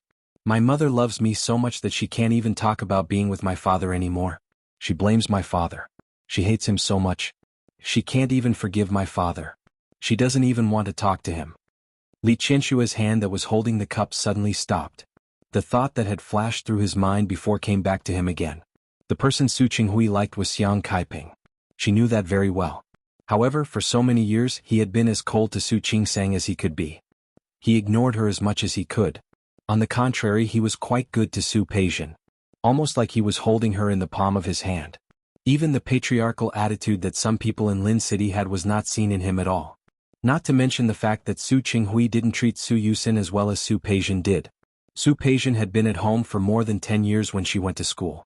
But what about Su Yusin? As soon as he entered high school, he was sent to boarding school by Su Qinghui. He could only come back once a week. At that time, she seemed to have objected, but she couldn't resist the reason Su Qinghui gave her. She said that boys needed to exercise. But what about Su Qinghui and Su Qingsang? He was even colder than Su Yusin. For so many years, she had never seen Su Qinghui smile at Su Qingsang. Except for the routine greetings during Chinese New Year, Su Qinghui almost ignored Su Qingsang. If the person Su Qinghui loved was really Xiang Kaiping, then his reaction to Su Qingsang was a little too strange. At least a little too abnormal. That wasn't the attitude a man should have toward the woman he loved. Instead, it was like he was treating someone unrelated to him. Why did Su Qinghui treat Su Qingsang like this? You have to know that he has always loved me the most. Su Peijian's words just now appeared in her mind at the same time. Yes, the person Su Qinghui loved the most was Su Peijian, and the person he disliked the least was Su Qingsang. But thinking about it this way was completely unreasonable. Not only was it unreasonable, but it also made Li Qianxue, who had never seriously thought about this strange situation, more and more suspicious. It was not normal, it was very abnormal. There must be something wrong when things were abnormal. So if Su Qinghui treated Su Qingsang badly and Su Peijian well, then what was normal? Normally, Su Qinghui should be the one who treated Su Peijian well and Su Qingsang well, right? Mom? She didn't speak, so Su Peijian called her. Li Qianxue didn't hear her. She was thinking about her question just now. Just what was wrong with this? She couldn't think of it at the moment, but the words between Su Qingsang and Su Peijian were like a replay, constantly going back and forth in her mind. The strange feeling that something was wrong came again. In a flash, Li Qianxue seemed to think of a key point. She just wanted to figure out that key point. Mom? Su Peijian called out even louder than before. Li Qianxue was shocked. Peijian? Mom, are you okay? When Su Peijian asked, she deliberately waved her hand in front of Li Qianxue. Chapter 377. Her thoughts had been interrupted and she couldn't continue thinking. Seeing that Su Peijian still wanted to wake her up, Li Qianxue reached out and held her hand. It was rare that her tone was harsher than usual. How old are you? Why are you still so careless? I saw that you were ignoring me. Su Peijian pouted, obviously feeling a little wronged. Mom was thinking about something and now you've interrupted me? Mom, what are you thinking about? Su Peijian couldn't control her curiosity. Tell me? You. Li Qianxue looked at Su Peijian again and suddenly wanted to compare her with Su Qingsang. Speaking of which, Su Peijian was about the same age as Su Qingsang. Su Peijian was naturally prettier. But in terms of stability, Su Qingsang was much more stable than Su Peijian. She didn't know if it was because she and Su Qinghui had spoiled this child too much. Li Qianshue's heart suddenly felt a little uncomfortable. She had spent so much effort to raise her daughter. In the end, she couldn't compare to Su Qingsang, an illegitimate daughter who grew up freely on her own? Wasn't this a slap to her face? Li Qianxue suddenly sat up straight. She looked at Su Peijian's face and was momentarily lost in thought. So, this was Su Qinghui's revenge? If this was Su Qinghui's revenge, then all his previous actions, those favoritism for Su Peijian, and his disregard for Su Qingsang could be explained. Overpraise? It was the most common method of wealthy families. Indulging their children. It made them arrogant and willful. In the end, they even caused a lot of trouble. Was Su Qinghui planning to do that? It was completely possible. Su Qinghui probably wanted to spoil Su Peijian and lead her in a bad direction. However, because there was still her and old Master Li at home, she couldn't let him get what he wanted. Even so, Su Peijian's personality was more arrogant than that of the other rich young ladies in Lin City. Li Qianxue had forgotten that she had wanted to spoil this daughter of hers. She had given birth to a child that she had carried in her womb for 10 months. Naturally, she couldn't pamper him enough. However, now that he had noticed Su Qinghui's actions, he seemed to have figured out what kind of sinister intentions he had. Su Qinghui, so that's what you're planning? What kind of plan was this? Mom? What happened to you? Su Peijian didn't have time to figure out why Li Qianxue had acted strangely just now. However, her expression made her a little worried. Mom, are you really okay? I'm fine. Li Qianxue didn't look well. When she thought of Su Qinghui, she naturally thought of what he had done. Li Qianxue felt a fire burning in her heart. She couldn't wait to rush to Su Qinghui and argue with him. However, Li Qianxue wasn't such an impulsive person. Moreover, she believed that she had seen through Su Qinghui's sinister intentions. How could she argue with him at this time? Peijian. Speaking of which, you're not young anymore. There are some things that I think you should know your limits. Mom? Su Peijian was confused. Just talk about the conflict you had with that woman in Japan last time. I don't believe that you didn't say or do anything. Su Peijian's expression was a little ugly. Mom, why are you talking about me like that? It doesn't matter what I say about you. What matters is that you're mature now and have grown up. You can't deal with your circle of friends and social circles like you deal with business. Take Su Qingsang as an example. She is indeed someone we should avoid provoking now. Then the next time you see her, just ignore her. Of course, if she takes the initiative to bully you, you can naturally fight back. But if you take the initiative to provoke her, it will be easy for people to talk about you. Do you understand what I mean? Li Qianxue said sincerely. In her heart, she really hoped that her daughter could have a good personality and a good future. The engagement with the Chiu family was no longer valid. If Su Peijian wanted to marry better than the Chiu family or be similar to the Chiu family, she had to restrain her personality. Mom, so you mean that I should tolerate Su Qingsang? Let her do what she wants? Why should I? Look at you, you're angry again. I want you to ignore her. If you ignore her, she won't be able to do anything. Don't you think so? Su Peijian didn't say anything. She looked at Li Qianxue's face. Her words were very similar to Su Qinghui's. She sighed in her heart. Okay, I got it. I'll just stay away from her next time. Is that okay? She knew that her daughter was still not convinced. Li Qianxue didn't say anything else. Anyway, Su Peijian would find out in the future. At this time, the waiter began to serve the dishes. Li Qianxue looked at her daughter and talked about the company again. The little bit of displeasure just now disappeared without a trace. The faint thought that she had almost been caught by her in a flash completely disappeared under her daughter's smiling face. However, everything today had become a temporarily hidden fire. She didn't know when it would burn up and illuminate all her doubts. After Su Qingsang came out of the shower, her eyes fell on the box on the dressing table. There was a layer of blue wrapping paper on the outside of the box. This time there was no tacky bow. It looked simple and clean. This was a gift she specially bought for Su Yusen. However, it wasn't the weekend yet. Su Yusen was still in school. She suddenly remembered that she had given the rest of her hand to Li Qianxue today. Li Qianxue would probably be so angry that she would want to throw it away. Thinking about it, it was a pity. However, when she thought about Li Qianxue's face at that time, she didn't feel that it was a pity. Instead, she felt happy. What are you thinking about? Smiling like a fox? Hua Jinyao was behind her and happened to see her giggle in the mirror.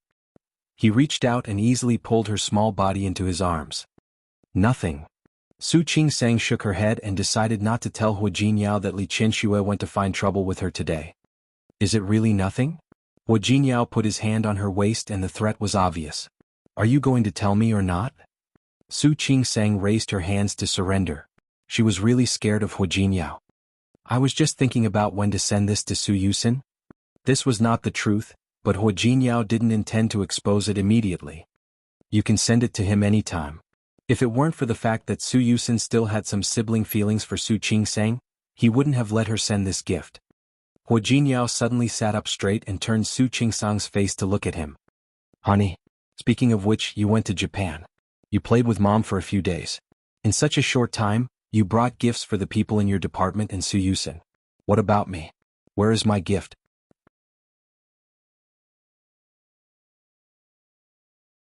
Chapter 378. Su Qingsang was stunned by Hua Jinyao's words. She rubbed the tip of her nose and curled her lips awkwardly at Hu Jinyao. You don't lack anything. I don't know what to give you either. Su Qingsang. Hu Jinyao was angered by her words. What do you mean I don't lack anything? Can you not give me anything just because I don't lack anything? Do the people in your department lack something? Does Su Yusen lack something? He was her husband after all. They should be closer than others, right? But what happened? Everyone had a gift but he didn't. Only he didn't. Seeing that Hu Jinyao was really angry, Su Qingsang lowered her voice. That's different. How is it different? Their relationship with me is not the relationship I have with you. Hu Jinyao's face darkened because of her words. He didn't intend to let it go. What relationship do we have? Could it be that in your heart, your relationship with Su Yusen is closer than the relationship between you and me? If she dared to say that, Hu Jinyao would definitely punish her today and let her know that their relationship was much closer and deeper than Su Yusen's. I didn't mean that. Hu Jinyao got up and went back to the bed, looking like he didn't want to talk to her. Su Qingsang bit her lip and saw that he was really angry. She got up and sat down on the bed. She reached out to touch Hu Jinyao's arm, but he ignored her. He turned his back to her. Are you really angry? Yes. Very angry? Very angry. He had his back to her, so Su Qingsang couldn't see the expression on his face. After thinking about it, she leaned over and kissed him on the cheek. Can you calm down now? No. Hu Jinyao said that, but his expression didn't change at all. Then what about this? Su Qingsang leaned over and kissed him on the lips again. Not yet. If Su Qingsang couldn't see that this person was doing it on purpose, then she would have spent all this time with him for nothing. Her red lips rose. She didn't kiss him again. Instead, she put her hand next to him and put one hand on his arm. I said that our relationship is different from theirs because I feel that our relationship is closer. Since it was a closer relationship. In that case it would be the same with or without this gift. But they were different. My relationship with them can be strengthened by gifts. But I don't need it with you. If Hu Jinyao didn't turn around, he wouldn't know if he was appeased or not. I really didn't mean to ignore you. Because I don't know what to give you. She didn't have much experience with men. The wallet, belt, and the like that were usually used by men. The ones Hu Jinyao used were custom-made. When she went to Japan to buy those for him, she was afraid that he wouldn't like them. I need it. I need it very much. Hu Jinyao didn't turn around. As long as it's from you. I want every blade of grass. Can't I? Sure. What will you do if I really forget to buy you a present? What can we do? Anyway, I'm very angry now. Very unhappy. Hu Jinyao didn't want to let it go. Su Qingsang looked at his back. She called him again, but he still didn't turn around. Su Qingsang looked down at the bathrobe she was wearing. She had been wearing a bathrobe since she took a shower. However, Hu Jinyao didn't notice that she didn't wear pajamas after taking a shower like before. She gritted her teeth, stood up and left the bed. Hu Jinyao was angry with her. After coaxing her for so long, why didn't she coax him a little longer? He was angry. He decided to teach Su Qingsang a good lesson later. Let her know what a husband's power was. No, not just a lesson. He wanted. Hearing the rustling sound behind him, that woman still didn't know to come over? Hu Jinyao was angry. It was really infuriating to marry such a wooden wife. He sat up and was about to press Su Qingsang under his body to teach her a lesson, but he was shocked by the scene in front of him. Su Qingsang's bathrobe had been taken off by herself. Her clothes were exposed. That was. Hu Jinyao blinked and looked at Su Qingsang's head. She was dressed as a cat girl and had a pair of cat ears on her head. She was obviously not used to this kind of outfit. She was very uncomfortable and didn't know where to put her hands and feet. Actually, I also prepared a gift for you. It was the first time in Su Qingsang's life that she had done such a thing. She was really embarrassed. My gift is myself. Hu Jinyao, who had always been calm and collected, looked at the cute cat ears on Su Qingsang's head and the fluffy cat tail behind her. Coupled with the outfit she was wearing, he suddenly got off the bed and carried Su Qingsang. This is your gift? Su Qingsang's face was as red as an apple. Her eyes wandered around, but she didn't dare to look at Hu Jinyao. When did you buy it? He didn't believe that she would dare to buy it with Xiang Kaiping accompanying her. Su Qingsang's face became even redder. Not only her face but her whole body was covered with a layer of red. How could she tell him that she was shopping in Japan? Xiang Kaiping wanted to go to the bathroom and Yumei took her there. She happened to see the lingerie shop next door, and the shop owner put the kitten outfit on the mannequin outside. Not only kittens but there were also bunnies, nurses' uniforms and so on in the shop. She thought of Hua Jinyao and for some reason she bought 2 sets of lingerie like that. Only this? Hua Jinyao put her on the bed and folded on top of her. Or do you have something else? Yes, there is something else. Su Qingsang's face became even redder. In fact, she had wanted to wear it for him when she came back last night. However, Su Qinghui suddenly appeared yesterday and she forgot about it. What is it? Hua Jinyao's eyes were hot. He stared at the pair of golden kitten ears on Su Qingsang's head and felt his heart itch. Rabbit ears. Su Qingsang didn't dare to look at Hua Jinyao's face at all. She really felt like her whole body was burning. Hua Jinyao lowered his head and kissed her lips. Wear it for me tomorrow. Su Qingsang nodded lightly. Hua Jinyao was satisfied. He kissed her cheek and moved closer to her ear. I like this gift. I like it very much. Su Qingsang was so embarrassed that her body curled up. She wanted to avoid Hua Jinyao's lips but failed. Then Hua Jinyao used his actions to prove to her how much he liked this gift. After midnight, Su Qingsang regretted it. She shouldn't have given this gift at all. Because someone obviously liked it too much. He repeated in her ear over and over again how much he loved this gift. Over and over again he told her how much he liked this gift.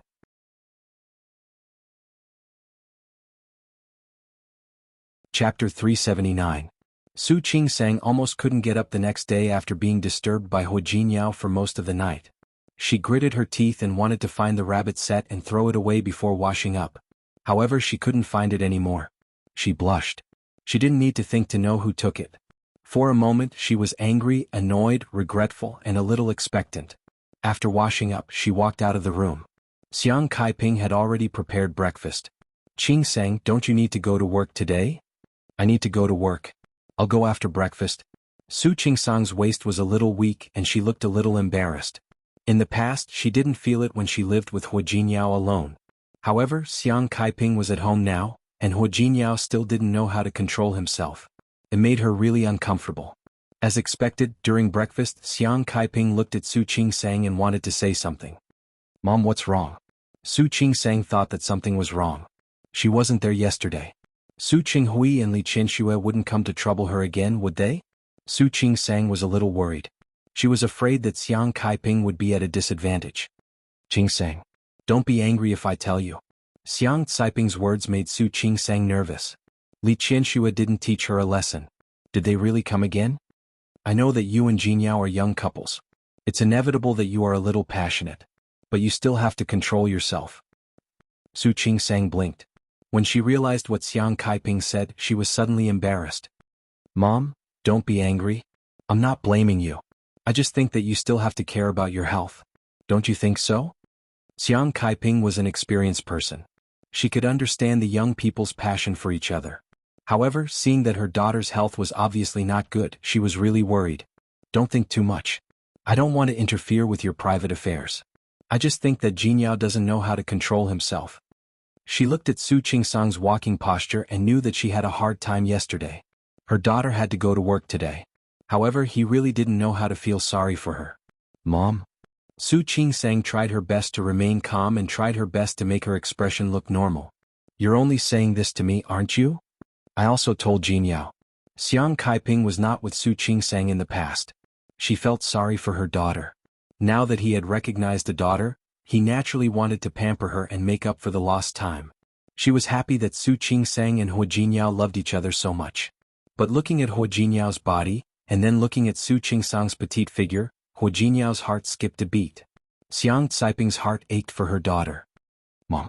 Su Qingsang was embarrassed. For an elder to say something like this, it was really, you don't have to feel embarrassed. Jinyao knew he was wrong.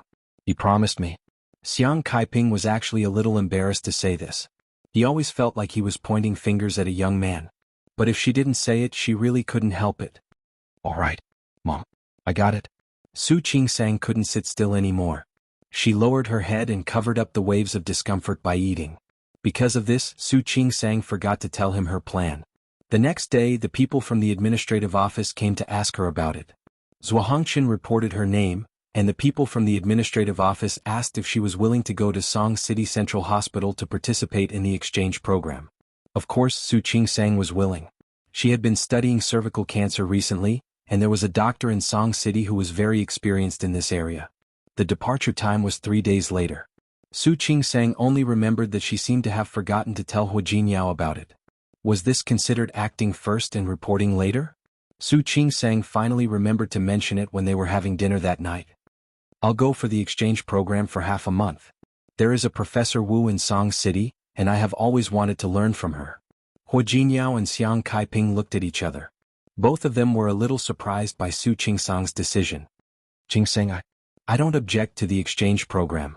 But why do we have to go to a place so far away from Song City? Song City was in another province, very far from Lin City. Although it was as developed as Lin City, it was still not as comfortable as being at home. Xiang Kaiping and her daughter had just gotten to know each other. She really couldn't bear to be separated for half a month. We have a collaboration with Song City Central Hospital, Su Qingsang explained very patiently. This time this opportunity is also very rare. Since the hospital has given me this opportunity, of course I have to cherish it. Hu Jinyao didn't say anything. He knew how focused Su Qingsang was. She could ignore him for a week for the sake of a thesis or a research project. It was understandable that she wanted to go to Song City. But it will be the new year by the time you come back. Xiang Kaiping was still a little worried. If this time is delayed for a few days, won't you be able to come back in time for the new year? Mom, what are you thinking about? Su Qingsang wanted to laugh, but also felt a little sad. Mom, we said half a month, so it will be half a month. I will definitely come back in half a month. Besides, I still want to come back to spend the new year with you guys. Really? Of course. After saying this, Su Qingsang thought of her promise to Li Qianxue. She turned to look at Hu Jinyao. Shall we go to Rong City for the new year this year? Rong City? Hu Jinyao didn't say anything. Xiang Kaiping was stunned. Why are we going to Rong City? Mom? Jinyao is from Rong City.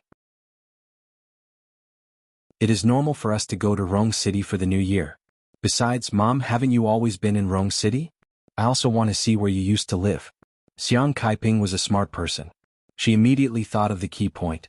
Wanting to go to Rong City was not the real reason. She wanted to avoid Su Qinghui and his family, right? Hu Jinyao didn't say anything. When he heard Su Qingsang say this, he looked up at her and said, You will go to Rong City after the new year and not come back? You can say that. Su Qingsang nodded. Since she had promised Li Qianxue, of course she would do it. She was actually not afraid of a direct confrontation with Li Qianxue, and she didn't believe that Li Qianxue would really dare to do anything to her. After all, she still had Su Qinghui and Hu Jinyao. Moreover, Li Qianxue was an extremely prideful person. It wasn't her style to let go of her pride to deal with a little illegitimate daughter like her. After all these years, she and Li Qianxue could live in harmony. She knew that as long as she didn't step on Li Qianxue's bottom line, Li Qianxue wouldn't do anything to her.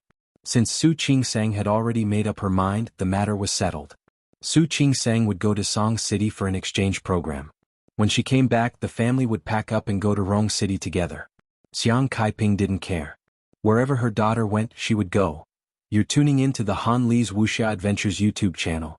We're so grateful for your support, and don't forget to subscribe to join us on this incredible journey through captivating stories. Your generosity through donations truly makes a world of difference, as it's the primary source of revenue that allows me to expand and enhance this channel for you. Thank you from the bottom of my heart for being a part of this adventure.